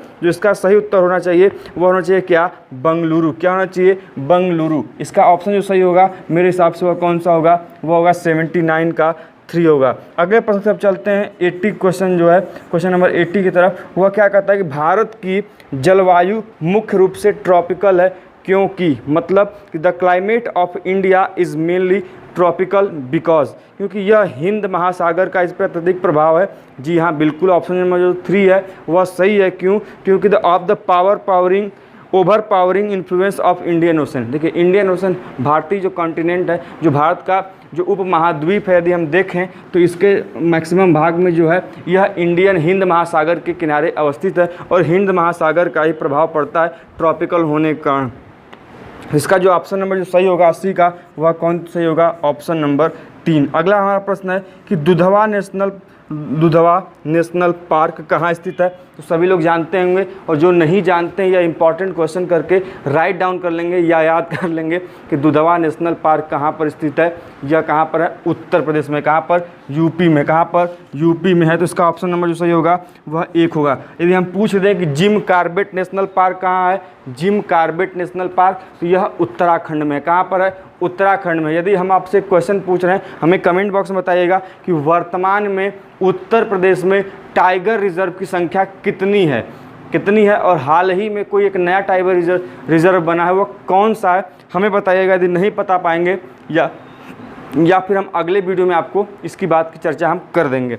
अगला प्रश्न है हमारा 81 हो गया। 82 प्रश्न है कि घाना पक्षी विहार कहाँ स्थित है। तो घाना पक्षी विहार, देखिए राजस्थान जो है, राजस्थान में घाना पक्षी विहार स्थित है। कहाँ पर, राजस्थान में। कहाँ पर, राजस्थान में। तो इस प्रकार इसका ऑप्शन नंबर जो सही होगा वह कहाँ स्थित होगा। पूछा है किसके बारे में, घाना पक्षी विहार। किसके बारे में, घाना पक्षी विहार, और कहाँ पर स्थित है यह, राजस्थान में। कहाँ पर है बेटा, राजस्थान में। अगला हमारा प्रश्न है क्वेश्चन नंबर 83। क्वेश्चन नंबर 83 क्या है कि काली मिट्टी जो है, काली मिट्टी कहाँ पाई जाती है। तो काली मिट्टी में ऑप्शन दिया है महाराष्ट्र, गुजरात, मध्य प्रदेश इत्यादि। तो काली मिट्टी जो बहुलता वाला क्षेत्र है वह क्या है कि जो गुजरात का क्षेत्र है, खासकर जो महाराष्ट्र का क्षेत्र है, इधर काली मिट्टी का बहुलता बहुत मात्रा में काली मिट्टी वहाँ पर पाई जाती है। तो इस ऑप्शन के हिसाब से यह उपरोक्त तीनों अर्थात महाराष्ट्र, गुजरात और मध्य प्रदेश में काली मिट्टी पाई जाती है। तो ऑप्शन नंबर जो 83 का सही होगा वह ऑप्शन नंबर 4 सही होगा। अगले प्रश्न की तरफ चलते हैं, क्वेश्चन नंबर 84 की तरफ। क्वेश्चन नंबर 84 कहता है क्या कि साल, टीक एवं सदल महत्वपूर्ण वृक्ष हैं। साल, टीक एवं सदल महत्वपूर्ण वृक्ष हैं। हालांकि मुझे इसका वास्तव में उत्तर नहीं पता, लेकिन फिर भी मेरे हिसाब से जो होगा, इसके बारे में मेरी पूर्ण जानकारी नहीं है, आप हमें बता भी सकते हैं चाहे तो कमेंट बॉक्स में। साल, टीक एवं सदल महत्वपूर्ण वृक्ष हैं कहाँ के? यह पतनशील वन के उदाहरण है। किसके? पतनशील वन के। और इसके हिसाब से सही उत्तर होना चाहिए कौन सा? Option number 2। ये मेरे लिए थोड़ा कन्फ्यूजनस है, आप सब भी चाहें तो इस पर मेरी सहयोग कर सकते हैं, उत्तर बता सकते हैं। अगला हमारा प्रश्न है क्वेश्चन नंबर 85। कौन सा? क्वेश्चन नंबर 85 क्या है कि विश्व में चाय का सबसे बड़ा उत्पादक देश कौन सा है? देखिए, उस समय से हिसाब से चाय का सबसे बड़ा उत्पादक देश कौन है? भारत था। कौन है? भारत था। कौन? भारत। विश्व में सबसे बड़े चाय का उत्पादक देश कौन? भारत। तो ऑप्शन नंबर 1 क्या होगा? सही होगा। क्वेश्चन नंबर 86 की तरफ चलते हैं। क्वेश्चन नंबर 86 कहता है कि पहला तेल का कुआं कहाँ खोदा गया था? तो सभी लोग जानते होंगे पहला तेल का कुआं कहाँ खोदा गया था? असम के कहाँ पर? डिगबोई में। कहाँ पर खोदा गया था बेटा? असम के डिगबोई में खोदा गया था। तो ऑप्शन में आपको डिगबोई दिख रहा होगा। तो क्वेश्चन नंबर 86 का जो ऑप्शन नंबर 3 है वह डिगबोई को बताता है, तो वह सही होगा। अगले प्रश्न की तरफ चलते हैं, क्वेश्चन नंबर 87 की तरफ। नेपानगर किस लिए प्रसिद्ध है? Nepanagar is famous for. तो नेपानगर किस लिए प्रसिद्ध है? यह अखबारी कागज़ के लिए, मतलब जो अखबारी कागज़ होते हैं उसके लिए फेमस है क्या? नेपानगर। तो उसका ऑप्शन नंबर जो सही होगा कि ये न्यूज़ प्रिंट फैक्ट्री या फिर अखबारी कागज़ों के कारखानों के लिए फेमस है। इसका ऑप्शन नंबर जो 3 है वह क्या होगा? सही होगा। क्वेश्चन नंबर 88 की तरफ चलते हैं। क्वेश्चन नंबर 88 कहता है कि स्वतंत्रता के अवसर पर भारत के प्रमुख उद्योग क्या थे? जूट था, सूती वस्त्र था, सीमेंट था, चीनी था। तो सभी लोग जानते हैं कि स्वतंत्रता के समय स्वदेशी चीज़ों की काफ़ी बात होती थी और सूती वस्त्रों का उत्पादन काफ़ी मात्रा में भारत कर रहा था। तो उस समय जो सूती वस्त्र था, जो कॉटन टेक्सटाइल था, वो स्वतंत्रता के समय क्या था? भारत का एक प्रमुख उद्योग था। तो जिसका ऑप्शन नंबर सही होगा वह 2 सही होगा। क्या? कि स्वतंत्रता के समय भारत का जो प्रमुख उद्योग था वह क्या था? कॉटन टेक्सटाइल या फिर क्या था? सूती वस्त्र था। तो 88 का ऑप्शन नंबर 2 सही होगा। हम 89 क्वेश्चन की तरफ चलते हैं। 89 क्वेश्चन कहता है हमारा क्या कि कच्चे तेल के सबसे बड़े ज्ञात भंडार कहाँ पर स्थित हैं? देखिए, कच्चा तेल मतलब largest known reserve of crude oil are found in. तो कच्चा तेल सबसे बड़ा जो भंडारण पाया गया है वह कहाँ पर? सऊदी अरब में। कहाँ पर? सऊदी अरब में, सऊदी अरबिया में पाया गया। इसका ऑप्शन नंबर जो सही होगा वह कौन सा होगा? Option number 2। हम क्वेश्चन नंबर 90 की तरफ चलते हैं। क्वेश्चन नंबर 90 कहता है कि सतारा किसके लिए जाना जाता है? तो सतारा फेमस है किसके लिए? बिजली या कोयला से बिजली उत्पादन के लिए। किसके लिए? कि थर्मल पावर प्लांट के लिए। किसके लिए? थर्मल पावर प्लांट के लिए फेमस है। कौन फेमस है? सतारा फेमस है। हमें बताइएगा कि यह सतारा स्थान कहाँ पर स्थित है? कमेंट बॉक्स में हमें बताइए कि सतारा स्थान कहाँ पर स्थित है। जो क्वेश्चन नंबर 90 है उसका ऑप्शन नंबर 1 सही होगा कि सतारा किस लिए फेमस है? वह कोयला से बिजली उत्पादन के लिए। अगले प्रश्न पर चलते हैं, क्वेश्चन नंबर 91। क्वेश्चन नंबर 91 क्या कहता है? 91 है क्या? ये रीजनिंग का प्रश्न है। आप रीजनिंग का प्रश्न आसानी से सॉल्व कर लेंगे। रीजनिंग के प्रश्नों को हम नहीं हमने बोला कि रीजनिंग के प्रश्न। हाँ, अगला प्रश्न है जो शुरू होता है वो हमारा 98 से जो हमारा प्रश्न शुरू होता है कि इयान थोपे किस खेल से संबंध रखते हैं? कहाँ से प्रश्न शुरू हो रहा है? 98 से प्रश्न शुरू हो रहा है। इयान थोपे कहाँ से संबंध रखते हैं? इसके पहले भी एक प्रश्न है 97 कि उस समय फिल्म सेंसर बोर्ड के अध्यक्ष कौन थे? इसकी जानकारी मुझे नहीं है, मैंने टिक नहीं लगाया है, मैंने इसको सॉल्व नहीं किया। तो हालांकि हम इसको कब से सॉल्व करेंगे? 98 क्वेश्चन से। तो 98 क्वेश्चन कहता है कि इयान थोपे किस खेल से संबंधित रखते हैं? तो इयान थोपे का संबंध किस खेल से है? स्विमिंग से या फिर तैराकी से कह लें। इसका ऑप्शन नंबर 3 सही होगा। इसको आप लोग याद कर लीजिएगा, इयान थोरपे। किसको? इयान थोरपे। ठीक, इयान थोरपे किस खेल से संबंधित हैं? तो ये किससे हैं? स्विमिंग से संबंधित हैं या फिर तैराकी से संबंधित है। अगला प्रश्न है कि 2020 क्रिकेट चैंपियनशिप में किसने 6 छक्के एक ही ओवर में लगाए? तो उस समय का हालिया था 2009 में था। 2007 वर्ल्ड कप में लगाया गया था इंग्लैंड के खिलाफ, किसने लगाया था? युवराज सिंह लगाया था। किसने? युवराज सिंह ने लगाया था। तो उसके हिसाब से जो ऑप्शन नंबर सही होगा 99 का, वह कौन सा होगा? ऑप्शन नंबर 1 सही होगा। इससे कोई भूलता भी नहीं होगा, सभी लोग जानते भी होंगे। अगला हमारा प्रश्न है क्वेश्चन नंबर 100। यह कहता है कि 2010 के कॉमनवेल्थ गेम कहाँ आयोजित होंगे, मतलब 2010 के अनुसार कहाँ होना था आयोजित? 2010 का कॉमनवेल्थ कहाँ आयोजित हुआ था? तो वह हुआ था कहाँ पर? भारत में। कहाँ पर हुआ था? भारत में। तो ऑप्शन नंबर 1 सही होगा इसका। अगला हमारा प्रश्न है क्वेश्चन नंबर क्या 101 कि राष्ट्रीय युवा दिवस हर वर्ष 12 जनवरी को किसके जन्म दिवस पर मनाया जाता है? तो राष्ट्रीय युवा दिवस किसके जन्म दिवस पर मनाया जाता है? तो कब मनाया जाता है? किसके? राजीव गांधी के। किसके? राजीव गांधी के मनाया जाता है। कब मनाया जाता है? वह 12 जनवरी को मनाया जाता है। किसके पर? राजीव गांधी पर। तो ऑप्शन नंबर इसका जो सही होगा वह 2 सही होगा। अगला प्रश्न है हमारा क्वेश्चन नंबर 102 कि मालिमथ आयोग का गठन किसमें सुधार के लिए देने के लिए वो आयोग गठन किया गया था? देखिए यह काफ़ी मोस्ट इंपॉर्टेंट है, एकदम भूलिएगा मत। कौन सा? मालिमथ आयोग। कौन सा आयोग? मालिमथ आयोग। देखिए आपके एग्जाम से पहले जितने आयोग हैं, कन्फ्यूजन होता है ना कि स्वर्ण समिति, कैबिनेट मिशन योजना, किसके बाद मालिमथ आयोग, राजमन्नार आयोग, जितने भी आयोग आपके पॉलिटिकल साइंस में या फिर पॉलिटी से संबंधित आयोग बनाए गए किसी चीज़ का निर्माण या किसी चीज़ की जांच करने के लिए, हम कोशिश करेंगे कि आपको 2 से 3 वीडियो में 50 आयोगों के बारे में, कब उसका गठन हुआ, इसके अध्यक्ष कौन थे और इसके कार्य क्या थी, इन चीज़ों की हम डिटेल में चर्चा करेंगे वीडियो के माध्यम से। यदि आप सभी का सुझाव होगा तभी हम इन चीज़ों को करेंगे। तो आप क्या चाहते हैं, आपका सुझाव है कि हम करें या ना करें, प्लीज़ हमें कमेंट बॉक्स में बताइएगा। अगला हमारा प्रश्न है कि मालिमथ आयोग का गठन किस लिए किया गया था? तो यह आपराधिक न्यायालय में सुझाव के लिए। किसके लिए? आपराधिक न्याय के लिए। किसके? आपराधिक न्याय के लिए। अब इसका कई बार ये क्वेश्चन रिपीट भी किया हुआ है, ध्यान रखिएगा। यह क्वेश्चन रिपीटेड क्वेश्चन है, 2009 के बाद भी पूछा गया। तो बाद में क्या जोड़ दिया गया कि प्लस प्रशासनिक सुधार के लिए भी इस आयोग का गठन किया गया। किसके?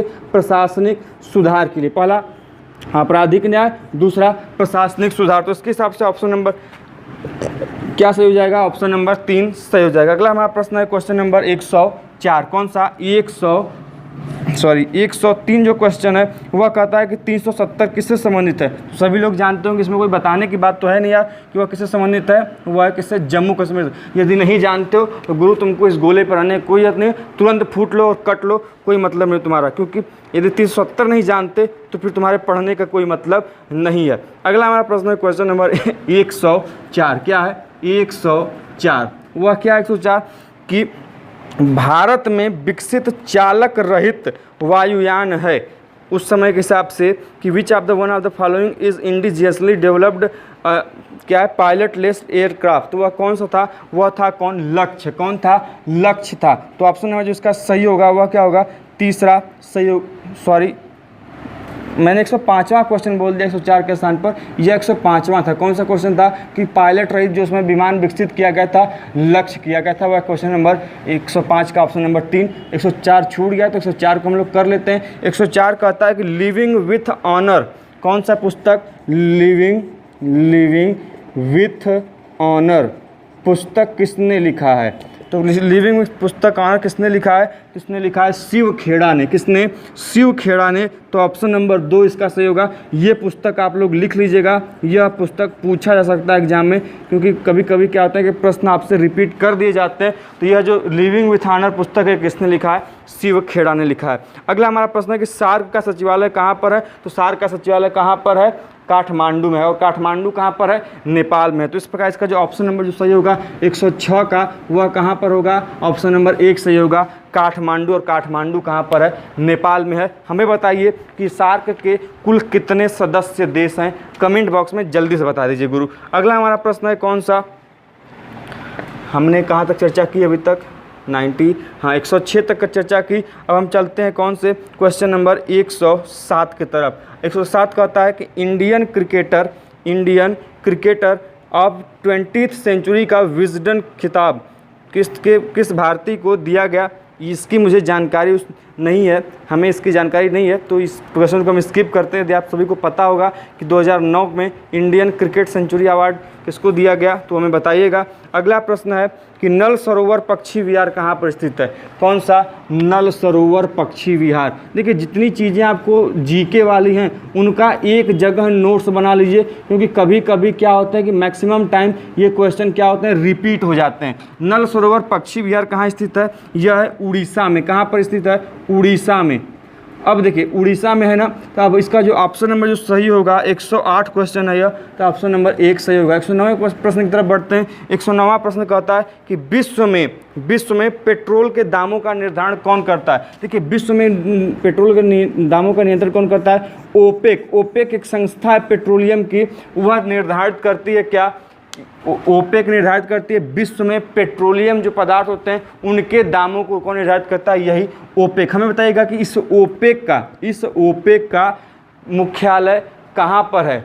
कहाँ पर है और इसके हेड कौन है? ये काफ़ी महत्वपूर्ण क्वेश्चन है, करंट का भी क्वेश्चन है। ये क्यों है मैं आपको बताऊंगा कि ओपेक का 2019 में काफ़ी चर्चा में रहा। ये ओपेक काफ़ी महत्वपूर्ण है, यह पेट्रोलियम के लिए महत्वपूर्ण संगठन है, ये पेट्रोलियम संबंधित कार्यों को संपादित करता है।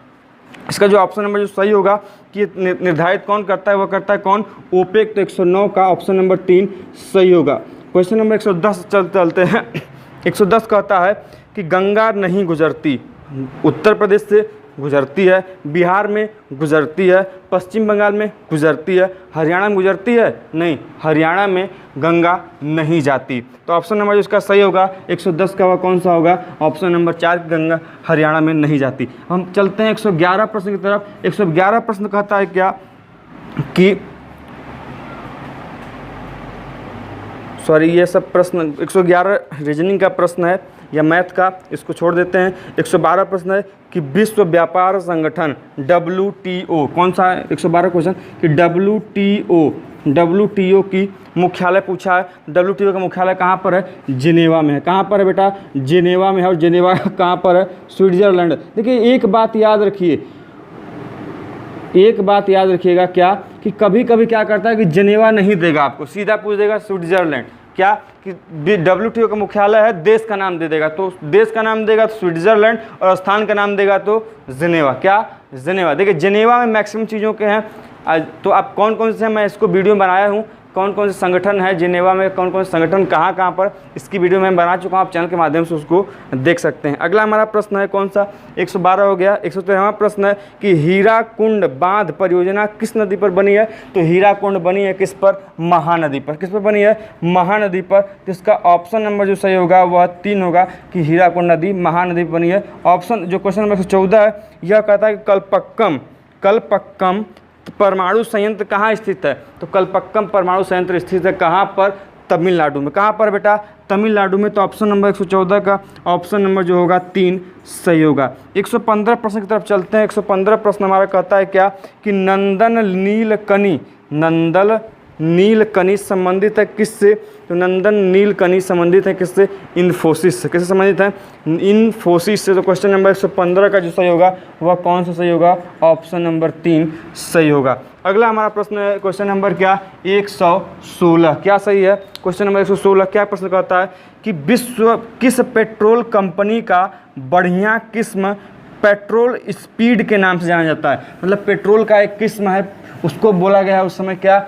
स्पीड। तो स्पीड किस कंपनी का पेट्रोल है यह पूछा गया है। तो उस समय 2009 में वह किसका था? भारत पेट्रोलियम का था। जो स्पीड पेट्रोल था उस समय वह किसने बनाया था, मतलब किस नाम से उन्होंने लॉन्च किया था, किस कंपनी ने? तो वह भारत पेट्रोलियम ने किया था। इसलिए 116 जो क्वेश्चन नंबर है उसका एक ऑप्शन सही होगा। 117 प्रश्न की तरफ चलते हैं कि भारत में सफ़ेद क्रांति, श्वेत क्रांति को बोल दिया यहाँ पर सफ़ेद क्रांति, ध्यान दीजिएगा कोई अलग चीज़ नहीं है। वाइट रिवॉल्यूशन, तो वाइट रिवॉल्यूशन पहली बात किससे संबंधित है? वाइट रिवॉल्यूशन संबंधित है किससे? दुग्ध क्रांति से। और दुग्ध क्रांति में कौन हमारे जनक कहे जाते हैं भारत के? डॉक्टर वर्गीस कुरियन। कौन? डॉक्टर वर्गीस कुरियन। तो हमने दो चीज़ यहाँ पर जानी, पहला जाना क्या कि कि दुग्ध क्रांति किससे संबंधित, किसको बोलते हैं, श्वेत क्रांति को बोलते हैं, और उसके जनक कौन है, डॉक्टर वर्गीस कुरियन है। तो इसका ऑप्शन नंबर 17 कैसे होगा, ऑप्शन नंबर 3। 118 प्रश्न की तरफ चलते हैं। 118 प्रश्न कहता है क्या कि भारत में रबर का मुख्य उत्पादन कहाँ पर होता है। तो भारत में रबर का मुख्यतः उत्पादन कौन सा राज्य करता है कौन, केरल। केरल राज्य हमारे भारत में रबर का सबसे ज़्यादा उत्पादन करता है। तो इसका ऑप्शन नंबर 3 सही होगा। 119 प्रश्न की तरफ चलते हैं। 119 प्रश्न क्या कहता है, 119 प्रश्न कहता है कि किस देश ने तटस्थ की नीति त्याग कर 2003 में संयुक्त राष्ट्र संघ की सदस्यता ली। तो 2003 में सदस्यता ली थी किसने, स्विट्जरलैंड ने। स्विट्जरलैंड ने तटस्थ नीति को त्यागा था और 2003 में सदस्यता ली थी। तो इसका ऑप्शन नंबर 3 सही होगा। अगला प्रश्न है क्वेश्चन नंबर 120। 120 कहता है कि उस्ताद अजमद अली खां किस चीज़ को बजाते थे, मतलब वह किस चीज़ के एक्सपर्ट थे। तो वह किसके हैं, उस्ताद अजमद अली खान। तो वह किससे संबंधित है, तबले से। किससे, तबले से। तो इसका ऑप्शन नंबर जो 4 होगा वह सही होगा। अगला हमारा प्रश्न है क्वेश्चन नंबर 121। 121 प्रश्न कहता है क्या कि द्विखंडित उपन्यास किसने लिखा है, who is the author of novel Dwikhandit. तो वह किसने लिखा है, तस्लीमा नसरीन। यह इंपॉर्टेंट पुस्तक है, लिख लीजिएगा कि द्विखंडित, क्या द्विखंडित उपन्यास किसने लिखा, तस्लीमा नसरीन ने लिखा। ऑप्शन नंबर 3 से होगा। देखिए पिछला प्रश्न यदि सॉल्व किया होगा आपने 2008 का पेपर, तो उसमें पूछा हुआ है क्या कि तस्लीमा नसरीन किस देश से संबंधित हैं, किस देश की लेखिका हैं। तो ये किस देश से बिलोंग करती हैं, बांग्लादेश से। यदि आपने पेपर अभी नहीं देखा 2008 का, सॉल्व नहीं किया हुआ है, तो आप चैनल के माध्यम से कई 5 पार्ट में वीडियो बना दिए गए हैं, उसको आप जाकर उसको देख लीजिए। क्योंकि पेपर से 20 से 30% प्रश्न पूरे के पूरे एट इट इज़ क्या होते हैं, कॉपी होते हैं, पूछ ले जाते हैं एग्जाम में। तो पेपर जितना साल का सॉल्व करेंगे वह आपके लिए उतना ही ज़्यादा फायदेमंद होगा। अगला हमारा प्रश्न है क्या कि अगला हमारा प्रश्न 122 कि कब शुक्र ग्रह 5 बार सूर्य के सामने आता है। कब शुक्र मतलब planet Venus come 5 times in front of sun. तो वह कब आता है, 8 जून को आता है। कब आता है, 8 जून को। यह नया प्रश्न होगा, कुछ लोग नहीं जानते होंगे कि कब शुक्र ग्रह 5 बार सूर्य के सामने आता है। वह कब आता है, 8 जून को। इसका ऑप्शन नंबर 2 सही होगा। अगले प्रश्न की तरफ चलते हैं। Question number 123। 123 कहता है कि भारत में लौह धातु का भंडार नहीं है। झारखंड में लौह धातु का अयस्क पाया जाता है, बिल्कुल। कर्नाटक में भी पाया जाता है और तमिलनाडु में भी कुछ मात्रा में पाया जाता है। लेकिन गुजरात में लौह धातु के अयस्क या फिर भंडार नहीं है। तो इसका ऑप्शन जो सही होगा, ऑप्शन नंबर 2 123 का सही होगा कि कहाँ पर नहीं पाए जाते बेटा, वह पाए जाते कहाँ पर नहीं, गुजरात में। जैसे कि झारखंड में पाए जाते हैं, तमिलनाडु में पाए जाते हैं, इन क्षेत्रों में लौह अयस्क हमें देखने को मिलता है। अगला हमारा प्रश्न 24 कि कौन सा राज्य बांग्लादेश द्वारा 3 तरफ से घिरा हुआ है। जो 3 तरफ से घिरा हुआ है तो इसको एक ट्रिक्स नाम दें। यदि 3 तरफ से घिरा है तो उसके नाम में त्रि आएगा। तो कौन सा ऐसा राज्य है, त्रिपुरा है ना, तो इसको 3 तरफ से घिरा हुआ है तो त्रिपुरा हो गया। तो इसको सिंपल से याद कर लेंगे कि बांग्लादेश त्रिपुरा को 3 तरफ से घेरे हुए है। कितने तरफ से, 3 तरफ से। वह कौन सा राज्य होगा, त्रिपुरा। तो ऑप्शन नंबर 2 इसका सही होगा। 125वां हमारा क्वेश्चन क्या कहता है, वह कहता है कि बुद्ध द्वारा सुझाए गए अष्टरूपी मार्ग में क्या नहीं आता। तो क्या नहीं, आपको पता होगा तभी सभी चीज़ें पता होंगी। अष्टांगिक मार्ग में उन्होंने 8 नियमों को बताया है। किसने, बुद्ध ने। किसी भी भिक्षु के लिए, जो बौद्ध भिक्षु होता है उनके लिए अष्टांगिक मार्गों का प्रतिपादन किया गया था, जिसको हम अष्टांगिक मार्ग कहते हैं या 8 फोल्ड पाथ कहते हैं। तो यह जो उसमें 8 विचार हैं उसमें से 4 विचार दिए गए हैं, उसमें से एक कोई गलत है, 3 सही है। तो उसमें से वही जो गलत है उसको निकालना है। जैसे शुद्ध आचार, राइट स्पीच सही है। राइट कंटेम्पलेशन मतलब शुद्ध विचार, वो भी सही है। शुद्ध इच्छा और शुद्ध व्यवहार, इसमें जो शुद्ध इच्छा है यह अष्टांगिक मार्ग में नहीं आता। तो वह ऑप्शन नंबर जो सही होगा 125 का, वो कौन सा होगा, ऑप्शन नंबर 3। 126वां हमारा प्रश्न कहता है कि संगम काल किसके साथ संबंधित नहीं है। तो संगम काल में जानते होंगे कि 3 प्रमुख राज्य थे संगम काल के। कौन, चेर, चोल और पांड्य। कौन, चेर, चोल और पांड्य। और बात ये भी ध्यान रखिएगा कि संगमकालीन साहित्यों की रचना में इन तीनों में से कौन से राजवंशों ने सबसे अधिक महत्वपूर्ण योगदान दिया था। तो वह पांड्यों ने दिया था। किसने, पांड्यों ने। देखिए चेर, चोल और पांड्य या संगमकालीन 3 प्रमुख राजवंश थे, और इनमें से ऑप्शन दिया चौथा पहलव। तो पहलव या पल्लव इसमें प्रमुख शासन राजवंश नहीं थे, तो इसका ऑप्शन नंबर जो 4 होगा वह सही होगा। अगला हमारा प्रश्न है क्या 127वां कि अजंता की कलाकृतियाँ किस काल से संबंधित है। तो जो अजंता की कलाकृति है यह अजंता कलाकृति गुप्त काल से संबंधित है, जहाँ पर बौद्ध पेंटिंग्स हमें देखने को मिलती हैं। कहाँ पर बौद्ध पेंटिंग्स देखने को मिलती है। अभी कभी प्रश्न पूछ देता है कि अजंता की पेंटिंग्स का संबंध किस धर्म से है, तो किस धर्म से बेटा, बौद्ध धर्म से संबंधित है। इसमें जातक कथाओं का वर्णन हमें देखने को पेंटिंग्स के रूप में मिलता है। तो यह किस काल से संबंधित है, अजंता के पेंटिंग गुप्त काल में, और इसका ऑप्शन में जो सही होगा वह क्या होगा 104। 128वें प्रश्न तरफ चलते हैं। 128वां प्रश्न हमारा क्या कहता है, 128वां प्रश्न कहता है कि इनमें से सबसे प्राचीन जनपद कौन सा है। प्राचीन जनपद की बात कहा है, ऑप्शन है पांचाल, अमरावती, ताम्रलिप्ति, कांचीपुरम। तो इसमें जो पांचाल है सबसे प्राचीन क्या है, यह जनपद माना जाता है। तो इसका ऑप्शन नंबर जो 1 होगा सही होगा। क्वेश्चन नंबर 129 तरफ चलते हैं कि 1857 के समय विद्रोह के समय भारत का गवर्नर जनरल कौन है। यह प्रश्न कई बार पूछा गया है, ये बात ध्यान रखिएगा। 1857 से संबंधित चीज़ें आपसे पूछ दी जाती हैं कि 1857 का प्रथम नेता कौन था, 1857 के राष्ट्रीय विद्युत की संज्ञा किसने दी थी, कि 1857 के समय कौन था, कि वायसराय गवर्नर जनरल कौन था। ये सभी जो चीज़ें आपसे पूछी जाती हैं। तो 1857 के समय जो भारत का गवर्नर जनरल था वह कौन था, लॉर्ड कैनिंग था। कौन था बेटा, लॉर्ड कैनिंग। इसे रट लीजिए, याद कर लीजिए, लिख लीजिए, चाहे गजनी बन जाइए लेकिन याद करके ही मानिए। तो 129 का जो ऑप्शन नंबर सही होगा वह कौन होगा 3। और लास्ट प्रश्न आज की वीडियो का और इस पेपर का लास्ट प्रश्न 130 प्रश्न कि भारत में मुगल साम्राज्य किसने स्थापित किया। सभी को पता होगा भारत में मुगल साम्राज्य स्थापित किया था किसने, बाबर ने। किसने किया था बेटा, बाबर ने। तो इसका ऑप्शन नंबर 130 का जो ऑप्शन नंबर सही होगा वह क्या होगा, ऑप्शन नंबर 2 कि मुगल साम्राज्य की स्थापना किसने की थी, भारत में बाबर ने की थी। तो इस प्रकार हमने इस वीडियो के माध्यम से 2009 के पेपर की सॉल्यूशन कर लिए। हिंदी बचा हुआ है, हिंदी आप अपने से कर सकते हैं। यदि नहीं मन करने का मन आप चाहते हैं कि हम कराएं तो हमें कमेंट बॉक्स में बताइए। हम अगले कुछ वीडियो में हिंदी के अलग से हम सेशन बनाकर हिंदी के जितने प्रश्न हैं आपको बता देंगे, उनके बारे में बता देंगे, उनसे डिटेल जानकारी के साथ। तो मिलते हैं ऐसी इंटरेस्टिंग वीडियो के साथ नेक्स्ट वीडियो में। तब तक के लिए जय हिंद, जय भारत।